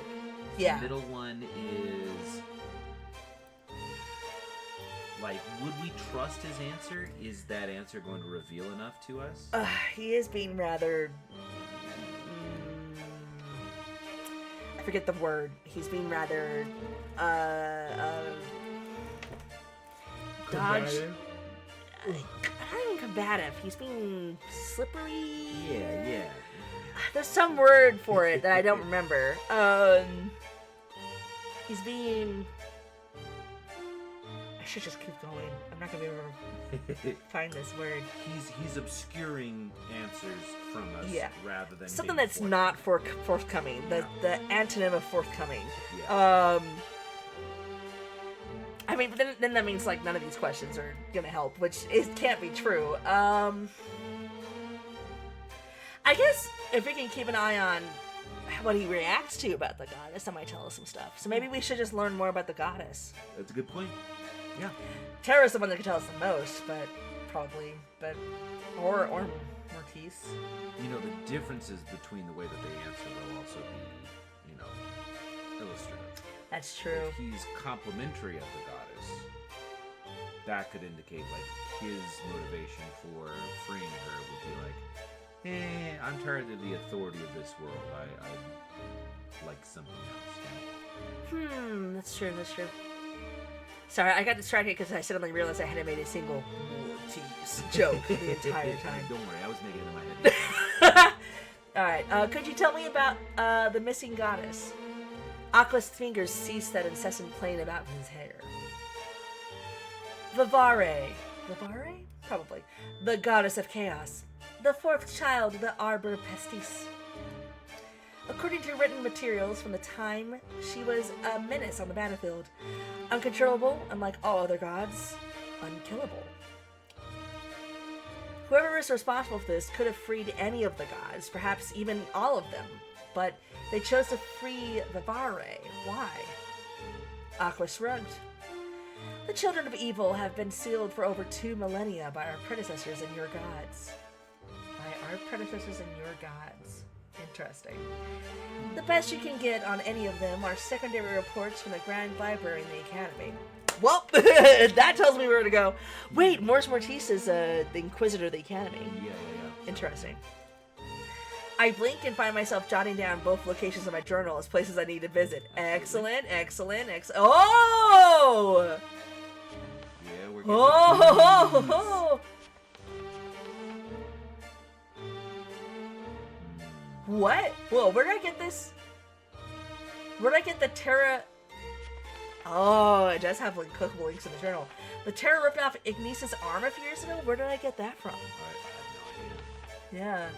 There's more needs to organize the year's opening. Okay, maybe we'll finish this conversation, then we'll check the journal. Yeah. That was all very helpful. Thank you. Did you find that? I appreciate the tip of taking our time together, investigator. I am a busy man. You're on trial for murder, basically, kind of, sort of, maybe. Or at least I gotta know what you know so that I don't get lynched. I find myself gaping at him. I wasn't... The grin he gives me as he makes to get up is downright infuriating. I love the glitch of his portrait briefly flashing every time a portrait changes.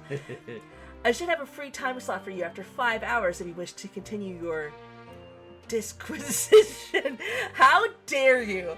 I'm an inquisitor, damn it. I'm good at this. Shut up. I'm assuming that's an insult. Let me Google this real quick. But it sounds like he's saying the opposite of an inquisition. Disquisition.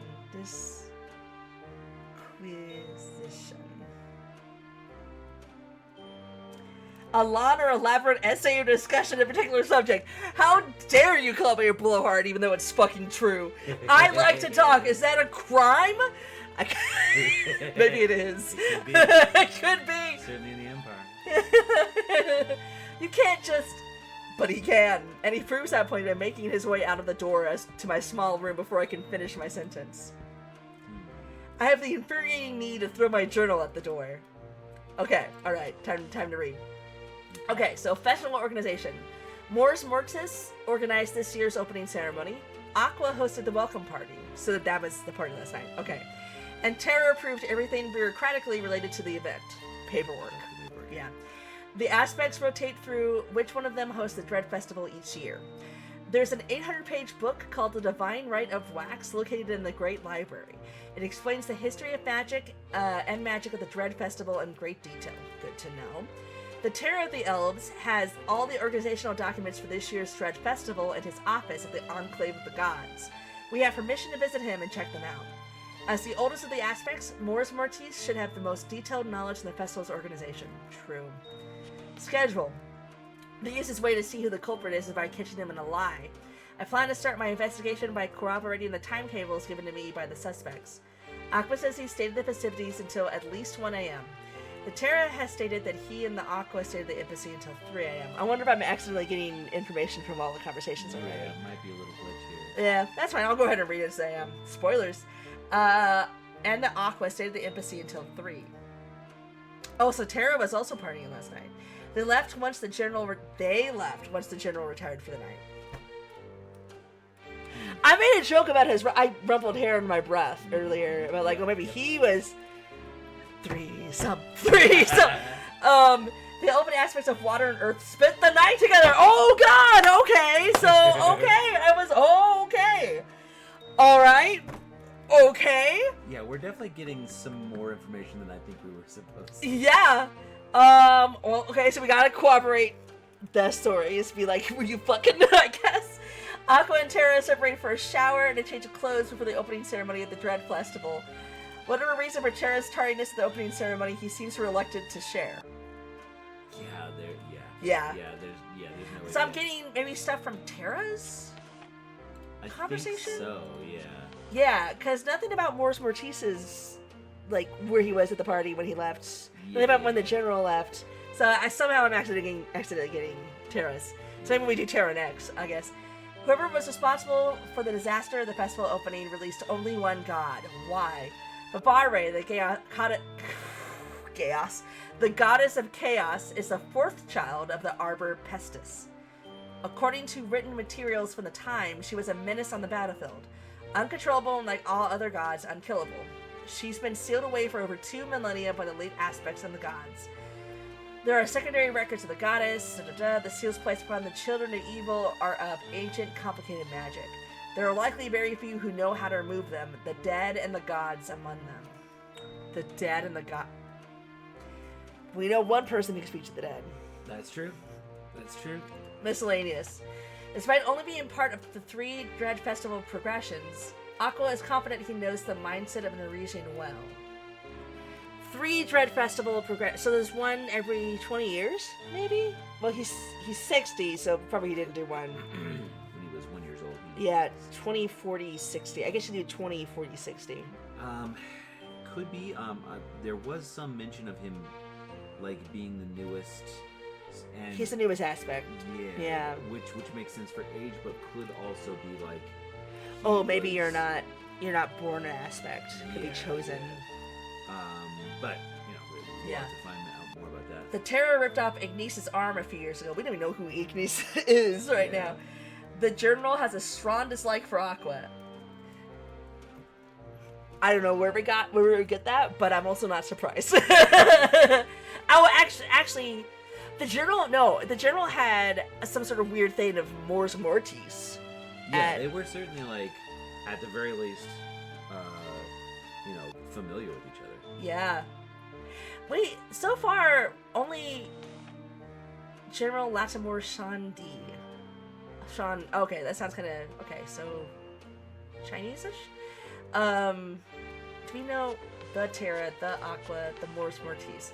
I wonder if Terra, Aqua, and Mors Mortis are just their given names, which would kind of imply that that's, like, they're chosen from birth. Yeah. Or if they have a name we just don't know yet, because he's the only one.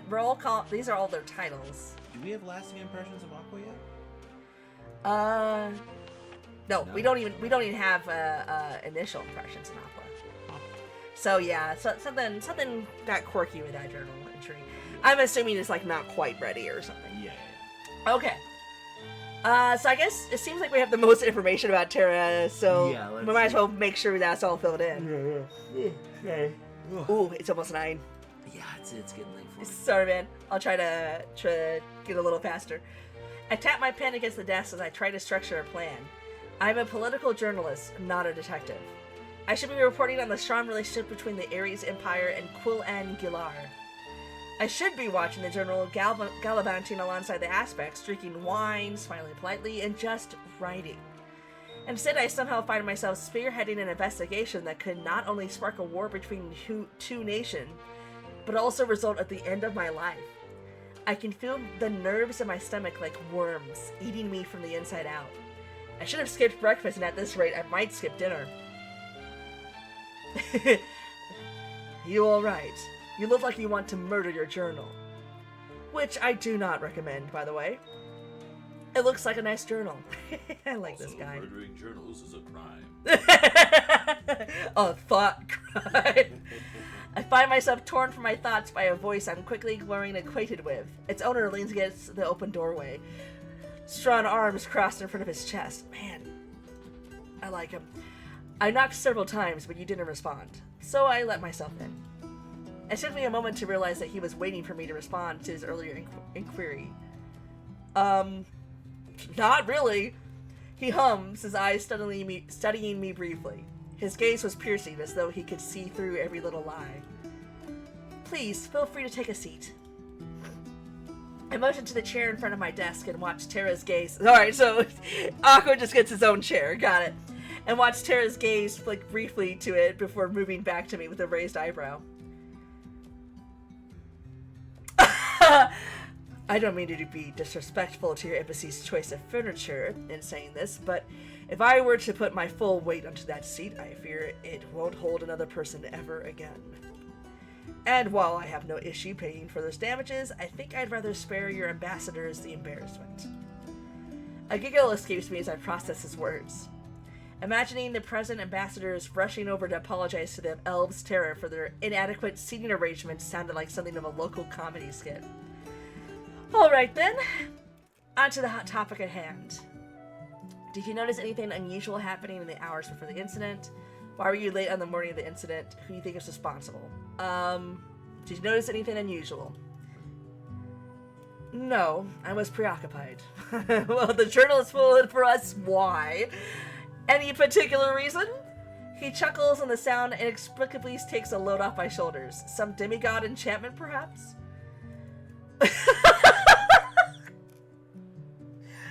Okay. Alright, Tara. I was releasing some pent-up energy. Through exercise? Oh my god, you saw the ruffled hair, you know that Aqua was sleeping with somebody. I mean, I guess, with Aqua. I mean, I guess, I know because the journal told me.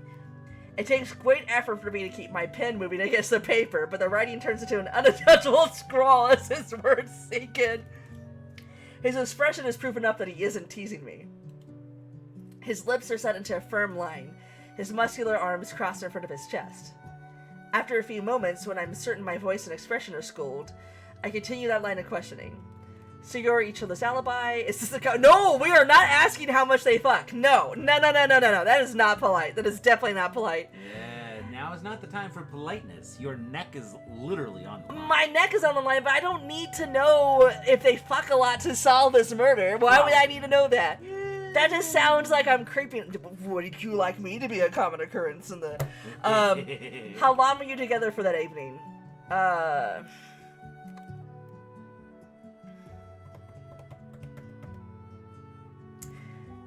So you're each other's alibi?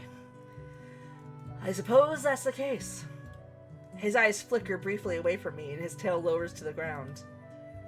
Is this information that you'd rather doesn't spread?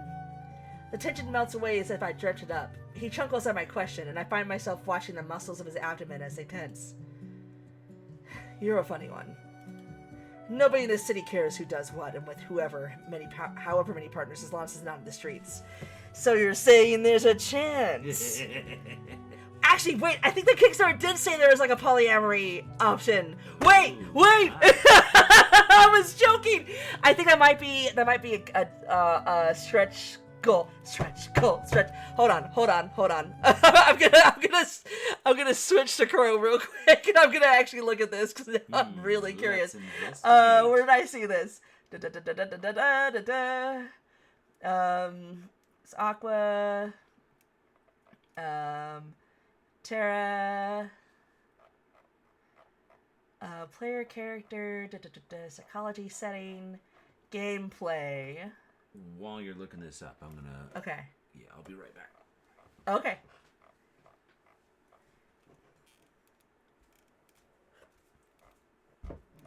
Let's see. Where was this?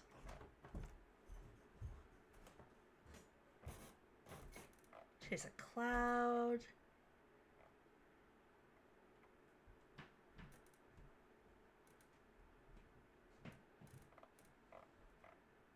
Maybe this wasn't here. Maybe it was on Steam. I don't have Steam hooked up to be shown, but so sorry about that. I'll read it out loud to see if I can find Spell Candle demo. All right, let's check the store page. Nope, let's not have the trailer play. Where did I read this?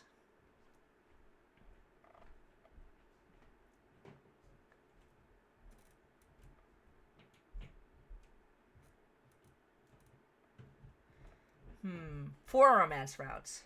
Maybe I read that in another description of one of the games I'm playing this week and forgot. Oh man. I wish. I mean, if we want to add a stretch goal, maybe it's one of the we can hire a clinical psychologist.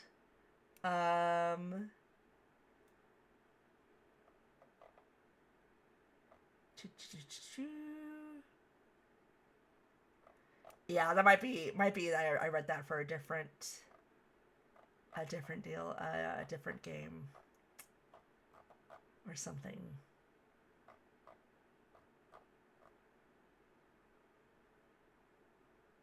Oh wow. Oh wow, I didn't notice that they're gonna have people who sang for Baldur's Gate 3 in the game. That's cool. Okay.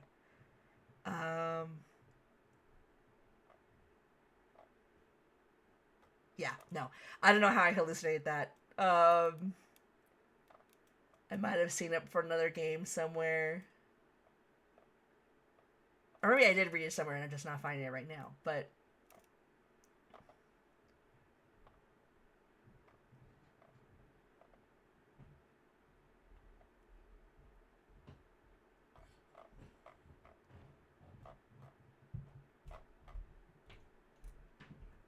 yeah. Oh man, I don't know if I misread that at some point or not. I don't know where I found it. Well, hey, Debs. You don't have to do anything, but I'm just saying. I can't find it, so I might have hallucinated that or read it in a different description of a game. Gotcha. But but I was just saying, like, hey, Debs, if you wanna. Oh, whoops! I don't have this. See, like both of them are like flirting with you pretty hardcore. That's true. Yeah, Of all of them, they're the most default. flirty. Hi, Rao, you're back again. Nobody in this city cares who does what. Yeah. I find myself blushing as I put his words to paper. There's not a... And there was someone who was like, is there going to be a place for me to ask? Why were you late on the morning of the incident? Some elven business came up. Right before the beginning of the festival? When you live as long as I do, investigator, you come to realize that there's two kinds of business. There's the business you can put off, and the business you can't. Usually, if you don't handle the first, it becomes the second. I try not to make that mistake. That's very organized of you. I find myself smiling at this explanation. The compliment comes out accidentally, and it earns me a bright grin. My character by default just showers this guy's in compliments. Thank you. His tone softens slightly, a low, warm rumble compared to his usual demanding voice. I almost find it difficult to focus on the work at hand. Are you using some kind of soul on me? No, you're just hot for him. Oh, Rara's joining us. And a little cat in the lap. Hello. Can you tell me any more about the elven business that made you late? Does the Dread Festival use the same agenda every year? Yeah, no, I need to know, like, if you can tell me any more, it would be very helpful to know. He essentially also dodged the question. Yep, yeah. When the smile on the Earth aspect's face doesn't shift, his tail bristles. I've seen enough small cats to know what that means. No. Alarm bells go off in my head at the sudden shift in aura. The word reigns between us in a cool, steely tone. I've hit a wall with this line of questioning. Or perhaps I realize that it's simply best that I don't push it for now. Alright, my apologies. Better move on to another question quickly. That's sus, Tara. Yeah, it's pretty sus. It's pretty suspicious. I'm telling you, that's what, like... I don't know. Tara. There's something going on here. Tara, if you get me fucking executed for murder, it's off. The deal is off. No more flirting. Even as a ghost, I won't do it for more Mortis. Who do you think is responsible for the incident? The Terra's eyes narrow my question, his lips pursing into a scowl. Whoever they are, they couldn't have escaped far. I put Omnis into lockdown. No one can leave or enter. That wasn't my question. His eyes, like molten gold, slid to me, and for a split second, I could imagine what it was like to be this man's enemy. To stand against a man who can move a mountain. Literally. Someone or something that wishes to weaken us. To drive fear into the hearts of our people. And when I find them, I will tear them to pieces with my bare hands and let them rot on the altar of celebration until the crows have picked the meat clean from their remains and the bear rats have dissolved the bones with their shit. Damn, okay. So it's either very serious about this or very good at lying. It takes me a moment to close my mouth and remember to write this down. Silence stretches out between us. The only sound of ink on paper before The only sound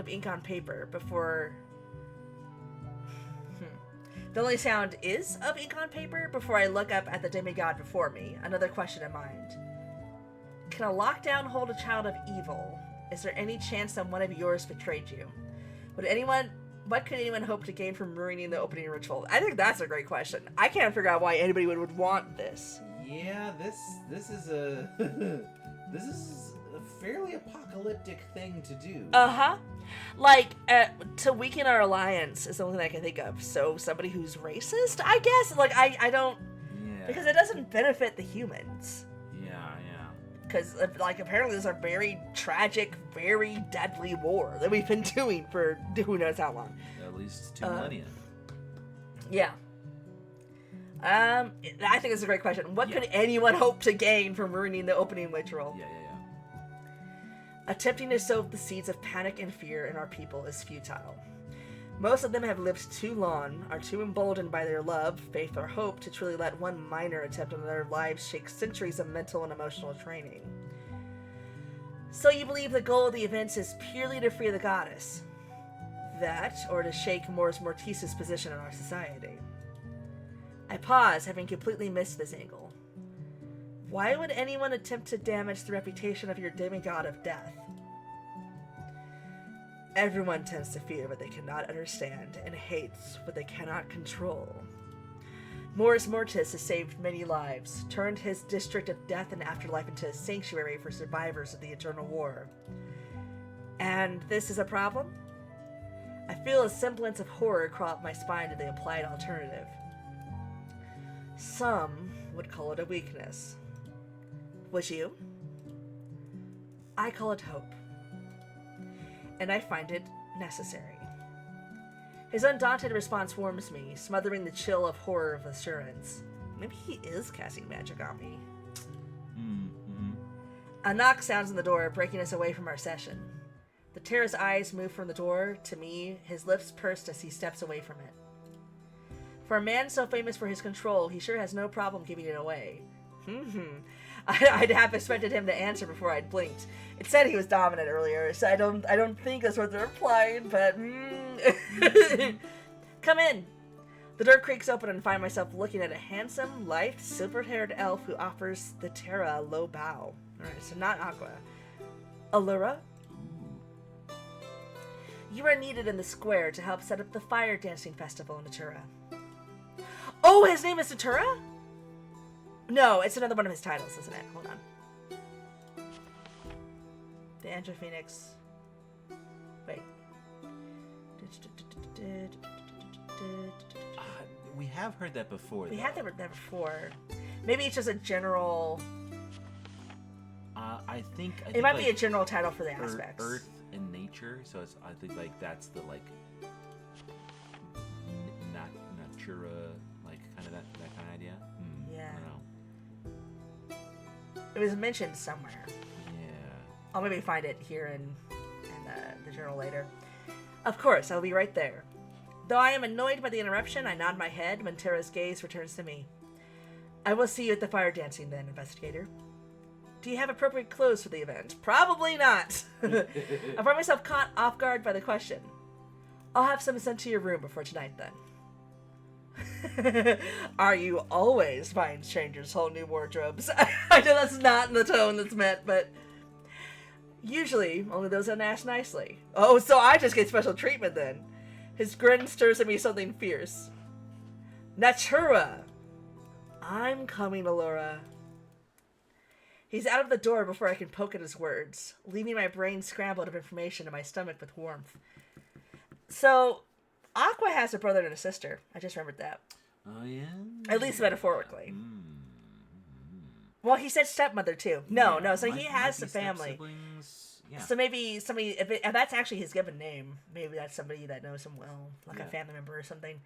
Although silver hair doesn't, I guess it could be Earth. We only really have seen like one visual depiction of each elf type so far. Yeah. He's out of the door before I can poke at his words, leaving my brain scrambled with information and my stomach with warmth.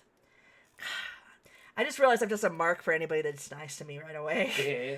As I'm looking down at my notes from the first two sessions, churning the new information in my brain, the door to my room swings open with such violence that I reach for the dagger underneath my desk. Oh, so it's time to interview the general now, I guess.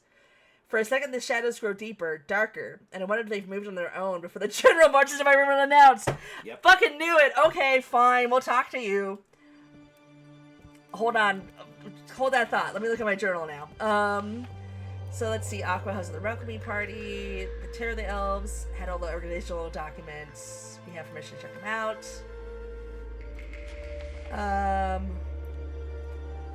He didn't say 3 a.m. We must have missed that dialogue.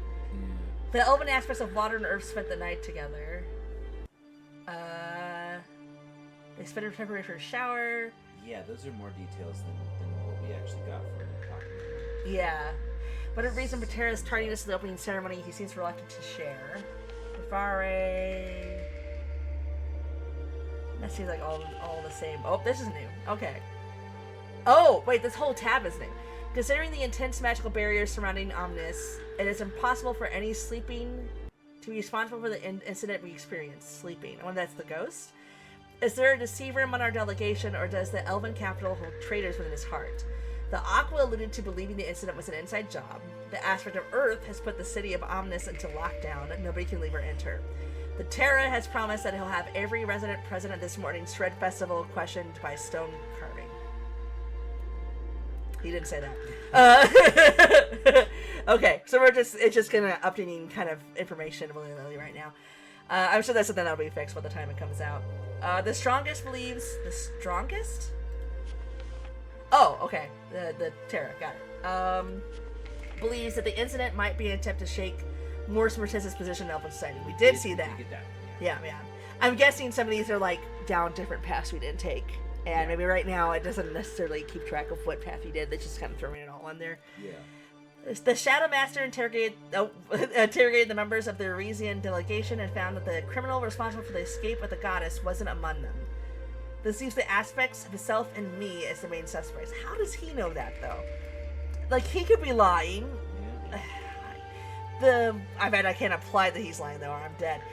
The war this winter was grave and sported many losses for both Qui and Galar and the Iris Empire. Some blame the aspects for this, others blame us. Aha. Okay. There were runic configurations on the inside of the cauldron that was meant to seal Vivare again. Mors Mortis has begun raising the spirits of the ancient dead to figure out the meanings of the runes. He should have the information by tree gifting. Tree gifting must be one of the festivals, I think. Mors Mortis insinuated that the general could be a suspect before because he already attended a Dread festival before. Oh, I see. Yeah, that makes sense. Okay.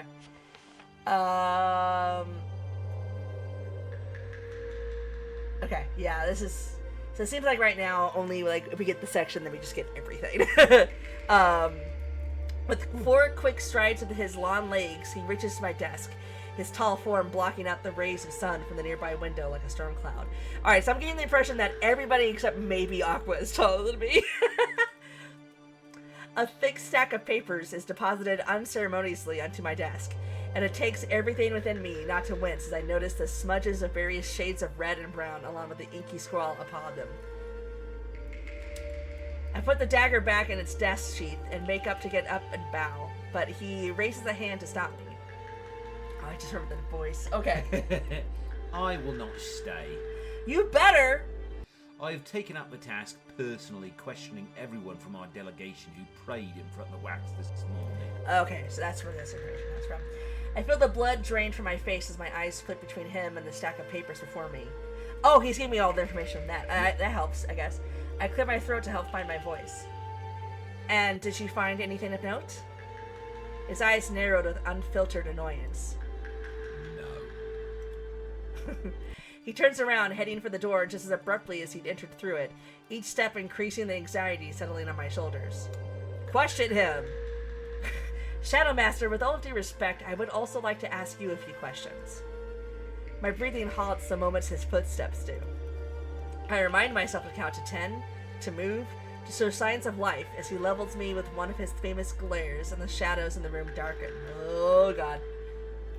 Consider these 10 minutes of my time charity for a lost cause. If it's a lost cause, then why do you pick me to be the fucking investigator, you fucking asshole? I think you were just the nearest fellow human.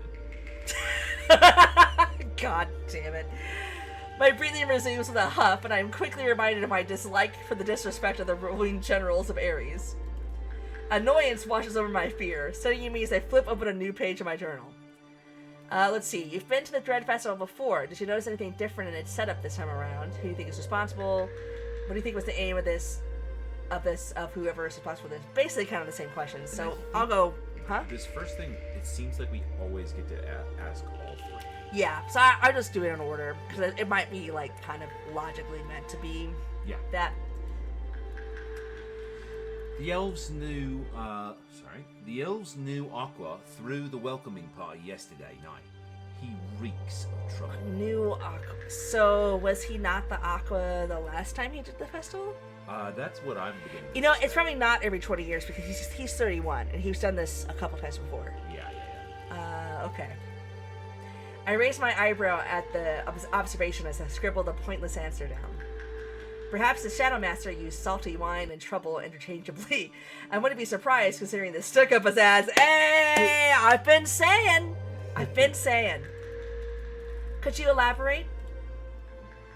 He's cocky and impulsive, an attention seeker with zero regard for the consequences of his actions. Could it be that he was still bothered by the way the Aqua flirted with him in front of everyone? What? Flirted with him? Yeah, because he flirted with him as well as you. Like, oh, I missed. Oh, wait, no, I do remember that now. Okay, yeah. I was so distracted by him flirting with me, I guess. I just didn't notice. Fair. I pushed the thought down, ignoring the urge to smirk. Excuse me. The current Aqua has been present and active for the 2 previous Dredge festivals as well, but no incidents occurred then. I point out, my tone professional, controlled, earning me a scowl from the man before me. That kind of implies that it is, like, not a from birth thing. Yeah. Because if it is yearly, then yeah, he's been alive for long before. Interesting. Yeah. The Shadow Master opens his mouth, then seems to think better of what he wants to say, and closes it, glancing pointedly at the clock on my desk instead. I know it's getting late, I'm working on it. I do my best to ignore the way this annoys me. Who do you think is responsible for the incident? He has 7 minutes. 7 minutes is all he has to... Sorry. The seals placed upon the children of evil are of ancient, complicated magic. Okay. This rules all mortal simpletons from our delegation out of the list of culprits at the very least. So it's probably not me. I'm just saying, I mean, like... you said that you don't have magic. I said I don't have magic. But you could be lying. I guess I could be lying. I purse my lips, ignoring the stabs this asshole just lightheartedly made at my intelligence as he keeps talking. Whether it is a conscious betrayal or a hand guided by the anger of a god, those who would know to unseal the tomb bound by a millennium-old spell could likely be counted on the fingers of one hand. My hand freezes midair. The unspoken words linger between us for a few moments before I finally press my quill to the page of the journal again, seemingly snapping the general from his continued unspoken thoughts. His gaze flits to me, and then to the space around me before he crosses his arms over his chest. His lips set into a firm line as if he knows what I'll ask him before I even open my mouth. You intend to question the gods? You intend to question the dead? We know he believes in gods. Yeah, I think everybody... I think it's probably one of those worlds where, like, the gods are around. He has a relationship with Mors Mortis, so he could also be looking to work with him to question the dead. But not a good relationship, though. True. I guess I'll ask him about the gods. Yeah. The Terra and his high priests and priestesses can communicate with the original gods in bits and pieces. They know their intentions, their views, see the shifts of the divine web before any mortal can. You think the Terra knew this could happen? He scoffs, one foot tapping impatiently against the wooden floor. If he is as powerful as he says he is, then he should be aware of most fates woven by the fingers of the gods. What do you think was the aim of this, of whoever is responsible for the incident? This winter bore the greatest losses ever seen by this long-enduring alliance. Some would blame the elven leadership for the grave numbers. Others might blame us. You think someone is trying to stage a power coup? The Shadow Master shrugs, and the action is human enough that I find myself staring. Whoever they are, only the gods can save them now. And they better pray long and hard because their chance of survival after that sorry stunt is 0. Yeah, a lot of people want to kill whoever did this, sounds like. His eyes glitter like sharp ruby gems, and I recognize those words to be not a belief, but a promise. Oh dear. The complex web of information only seems to grow thicker and more convoluted. I hate to admit it, but the General has given me a lot to think about in the last minutes. My brain is running at 1,000,000 miles per hour as I flip between the pages of information, picking through the bits and pieces I find important. Whatever question I want to ask next, however, doesn't see the page as I hear his boots begin moving towards the door. Well, I'll thank him. I'm gonna be polite. There's no reason to be an asshole just because he's an asshole. I glance up for my papers as he pulls the door open. Thank you for your time, General. His gaze flickers in my direction briefly as he pauses in the entryway. Do make an effort not to get yourself killed, investigator.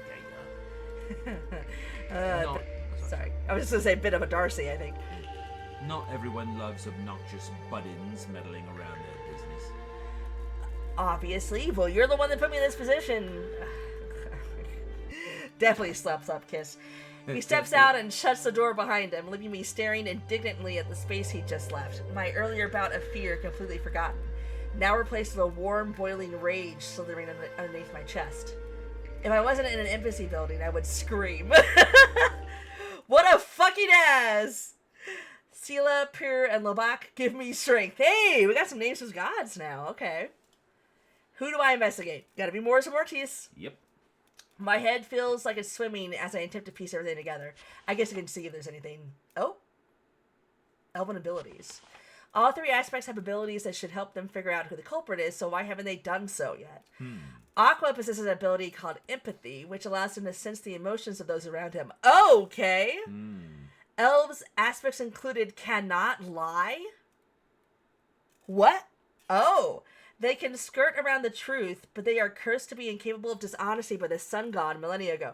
So I am his type, is what you're saying. Oh, okay. Of course, it doesn't necessarily mean what type, like type of what. The tarot of the elves can communicate with the gods. The Mors Mortis of the elves can sense, hear, and communicate with the dead. We already knew that. Elves have heightened senses, better than those of most predatory animals and monsters. Goodness. Okay. I'm assuming it's not going to be anything new. Oh, shoot. I just... Oh, Oh, no, that's Elven. Yeah.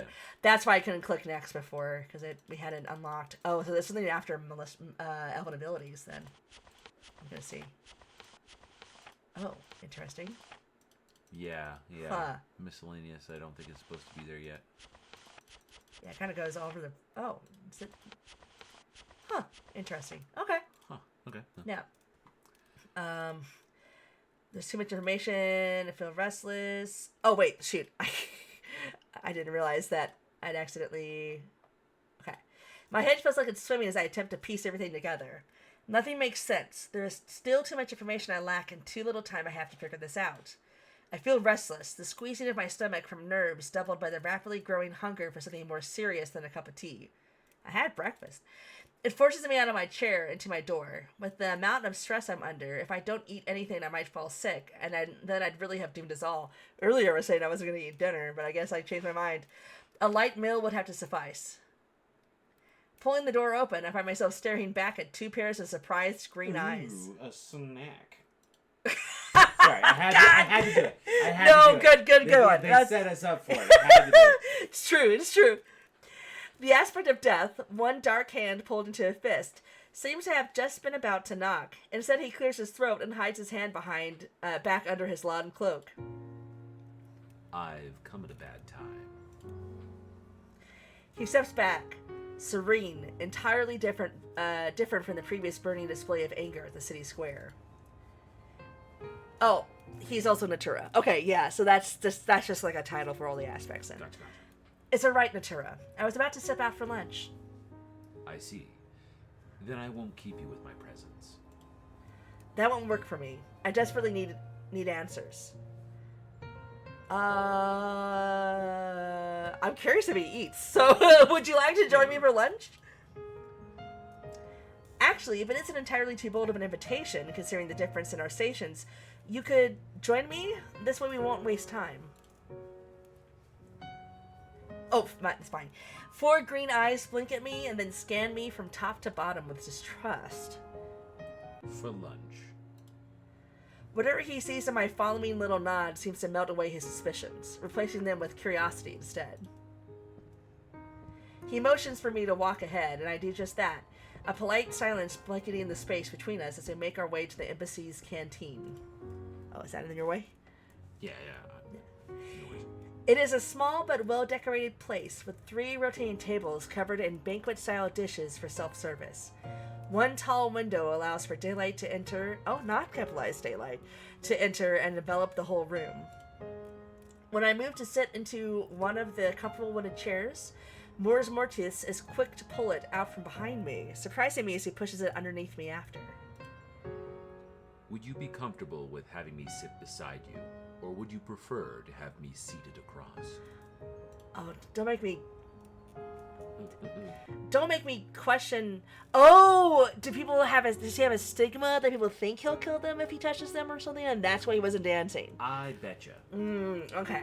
The question puzzles me, and I cast Mors Mortis once again, scanning my face, searching for who knows what as I shrug. Said wherever, Natura, we are in your city. And in your embassy, investigator. Do not forget that. I blink as he takes a seat beside me and lowers his hood.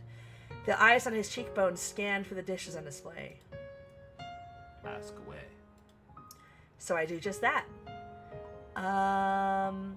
Did you notice anything unusual happening in the hours before the incident? Hours is a very broad amount of time. But yes, many things caught my attention. For one, my invisibility cloak had disappeared. Oh. The joke is out of my tongue, but I resist interrupting. Mine too. I have to admit it. Stamping it down like any other intrusive thought. I couldn't complete my afternoon patrol yesterday because I was saving a soul in distress from a sudden rain. I can feel his eyes linger pointedly on me as I write that down. And the dead. Their immortal souls were restless. He frowns, his ears twitching. Even still, their bones seek to leave their graves though their flesh has been cleaved and turned to wax. Is that what the wax in the sealing ritual is? Oh my goodness. Okay. How can you tell? I can see them, hear them, and feel them. Talk to them. His gaze shifts briefly to something above my shoulder, and I follow his gaze but spot nothing. He did that before, too. Is my friend that died in the war following me around? Oh, wait a minute. Oh. Interesting, yeah. Okay, alright. A sigh escapes him before his gaze turns to the table and the food before me. But I'm not sure I have the stomach for anything after that conversation. I need to eat, though. I must, however, persevere. Let's see. When does your invisibility cloak disappear? Do you go on patrols every day? Can the dead interfere with the ritual?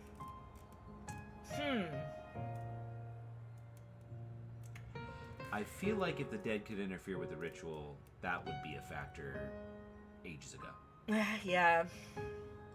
I want the answers to all these questions. It's making me sad I can only ask one. I mean, this one I assume is yes. Yes. So maybe when did the invisibility cloak disappear? I think that one's probably the most pressing. Yeah. Yesterday, after I left my house. Can you narrow that time down? Oh, there you go. What time was that around? I tend to lose track of time. It was still dark outside, so it was in the early hours of morn. Somewhere around 5 a.m. based on Nosh's path through the sky. And when did you return to find it missing? 10 p.m. A quarter hour before that, perhaps. I see. He left the party early too, huh? Okay. That's a large gap of time. I know where I placed it when we returned from winter, and it isn't there. Where do you usually place it? On the hanger beside the antidote rack. You can stop by when you have the time, and I'll show you what I need. So he's an actual apothecary. That's not just a title. Oh, the journal is white right now. Does that mean there's new... missing? Mors Mortis's cloak of invisibility has gone missing among the chaos. Does it have anything to do with the incident? Left his home at 5 a.m., returned at 10 p.m. Usually found... I've been invited to check it out. Cool. Nice. You want me to stop by your house? I'm a sheep and wolves clothing investigator. My compatriots will confirm if you only ask them. No, I definitely got that impression. You seem nice. You can bring someone with you if you're not comfortable, of course. No, that's fine. I think I'm fine. I nod slowly, noting the opportunity in my journal. Was the ritual tampered with? Yes. Inside job. Oop. I just... What? Oh, I did the mouse wheel again, and I was worried that I messed it up. Nope. Okay. How? Morris Mortice's eyes fall on the empty plate in front of me. There were runic configurations on the inside of the cauldron. I blink in surprise. Runes are ancient symbols imbued with magic, most commonly used for spellcasting here. Oh, I'm at a position where I'm Oh, okay. thinking of. Yeah. But runic is a dead language. Is anything truly dead if memory of it still lingers? I guess he would be the one to know. The aspect of death rotates the traditional table such that the vegetable dishes face us rather than the meat-centric ones. He's like, eat your vegetables! Either this man is vegetarian or he's astounding insight into those around. I thank him and quietly piled some pickled vegetables onto my plate, pondering his last words. When I look back at him, I notice his ears have sharpened and his bustling tail has frozen in place, as if he is listening for something I can't hear. The eyes on his cheekbones have shifted their attention elsewhere. His features soften after a split second, and he turns his full focus back to me. The dead was doing something. Incessant spirits? Do we know what purpose the runes served? You're not going to eat? Oh, God, I want the answer to all these questions, but this... I guess this is the one I said before I said the options, so... Mm-hmm. Can't blame the dead for wanting to be heard. Doesn't that get tiring? Morris Mortis knits his brows together, as if the thought was entirely foreign to him. It sounds like you have very little peace because you not only have to deal with the living, but with the dead as well. His tail swished behind him from left to right as he seemed to ponder my words. The living only concern me when they're dying or injured. I recall the way he stood alone at the welcoming banquet a few evenings ago, unbothered by the lack of acknowledgement of his presence. Why is that? Because hope is the only thing more compelling than fear. I find myself once again uncertain about how to take his words, suddenly struck by the dichotomy of the life he lives, the aspect of death who also rules over Spez, Elven City of Hope. The infamous monster from horror stories whispered under the cover of night at the Eris Empire was the quiet, gentle male before me. Huh. Yeah, no, he doesn't seem like a monster at all. Who do you think is responsible for the incident? Ellipses. The aspect of death's expression turns unreadable. His eyes flicker away. A shadow falls across his face, and I know that he's thought on this already. For some reason, however, he refuses to share. His silence lasts long enough that I'm inclined to write down refuses to respond to my journal. I pick up my chopsticks and take a quick couple of bites of the pickled carrots as I consider how to follow up on the lack of reply. Should I assume by your silence that you know who is to blame? Do the spirits know who is behind the freed goddess? Are you the one responsible for the incident? He seemed angry. And I don't think if he is, he's going to respond to that truthfully. But then maybe his body language should give me some idea.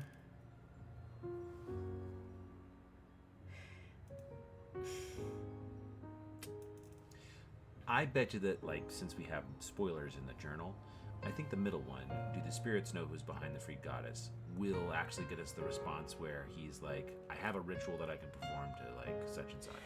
Okay. Yeah, let's do that then. They are restless. They speculate, just like us. The voices have been so many that it is not only difficult to tune them out, but also impossible to make out anything of them. To make anything, any of them. Make out anything any of them are saying unless I implicitly concentrate.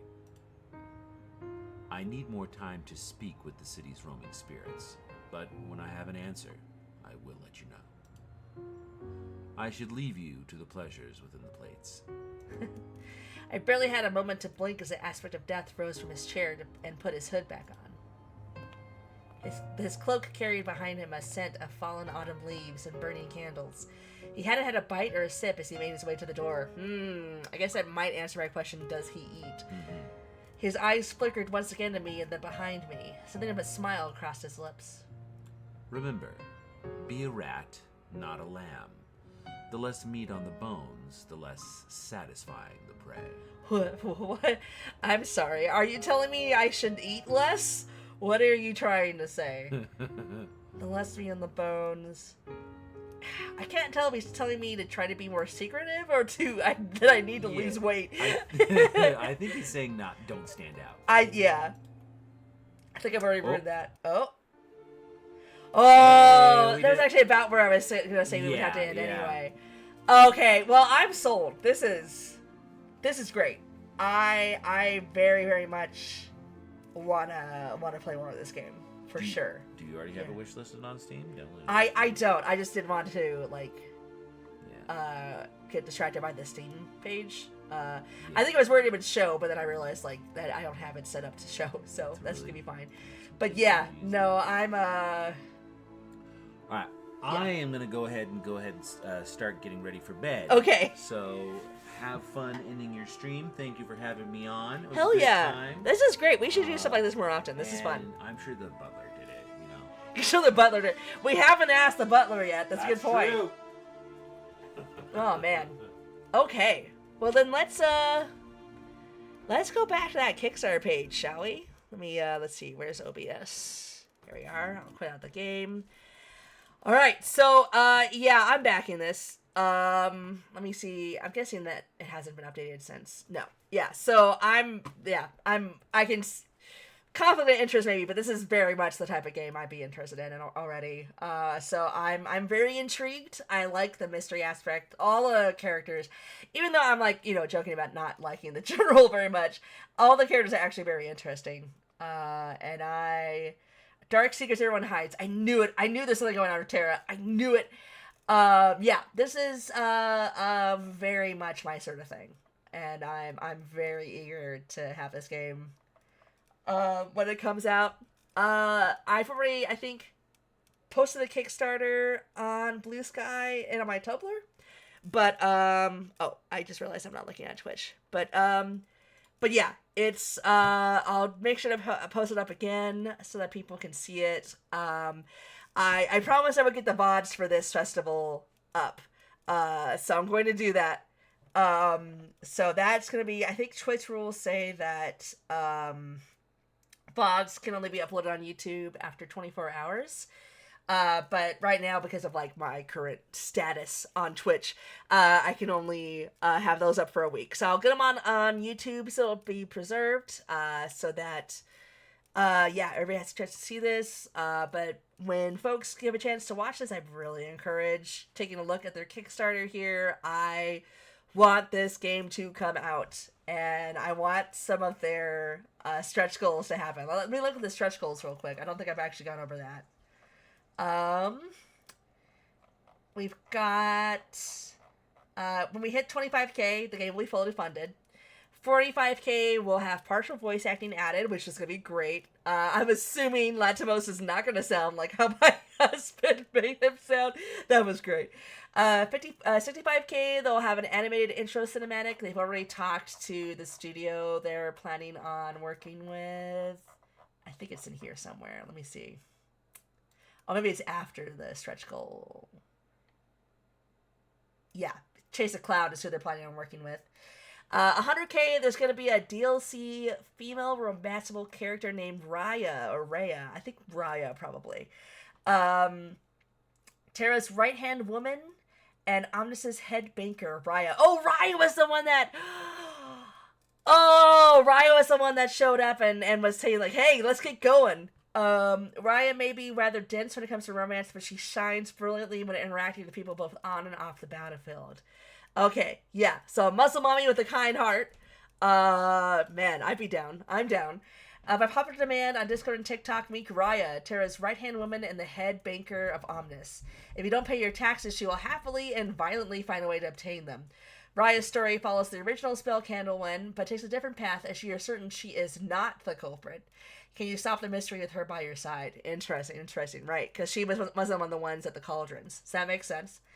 At 50k, spicy art of all the characters, and I think it says also a fully written out free DLC scene, with 5 out of 5 red pepper emojis, and a not safe for work CG included for each romanceable character. Which, yes, please. I literally was just the other day looking at what Otome games had spicy scenes in them, because I'm that sort of degenerate.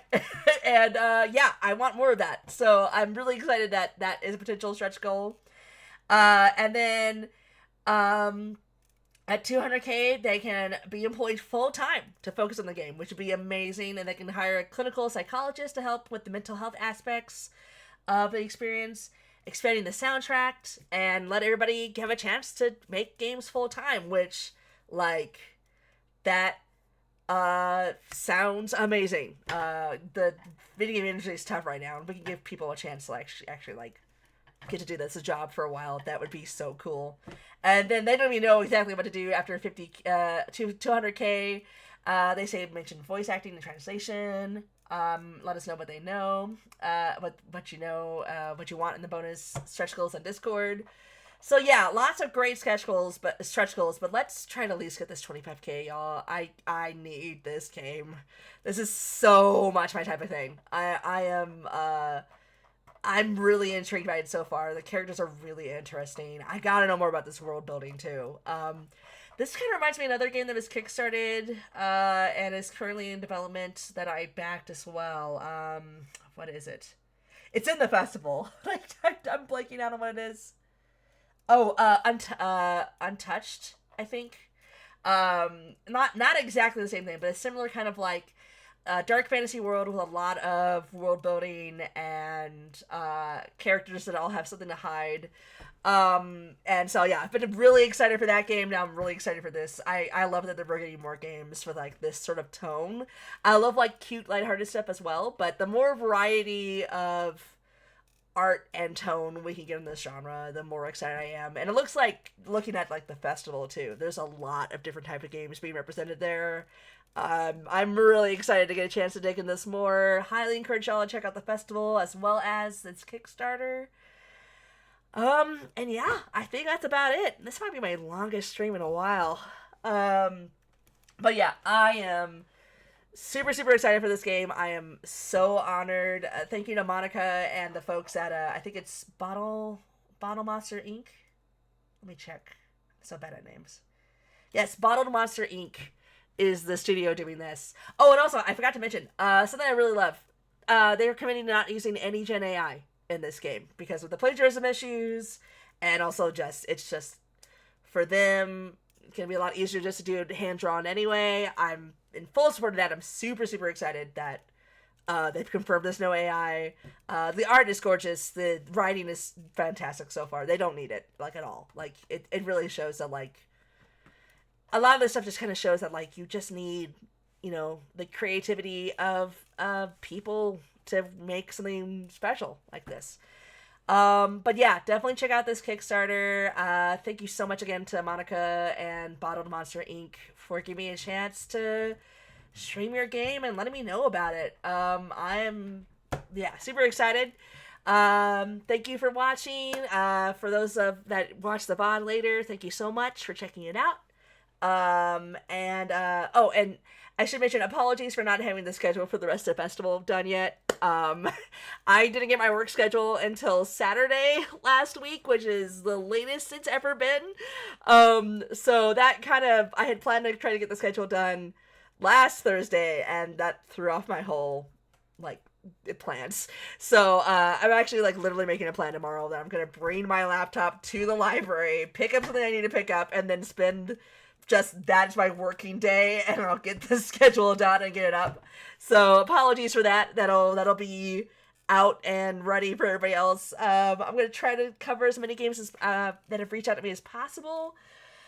I'm assuming I won't be able to cover everything. I got a small response, but even then, it's way more than I expected. I'm really honored that so many people took a chance on asking me about this. And yeah, okay, that's enough rambling. Thank you so much for watching, and I'm gonna go ahead and sign off and probably get ready for bed myself. Don't forget to back Spell Candle, or at least check out the demo yourself. There's a lot of options that I didn't pick. And yeah, I will see y'all. I don't know. I'll tell you when the schedule's up, I guess. I will see y'all soon for sure. Bye, y'all.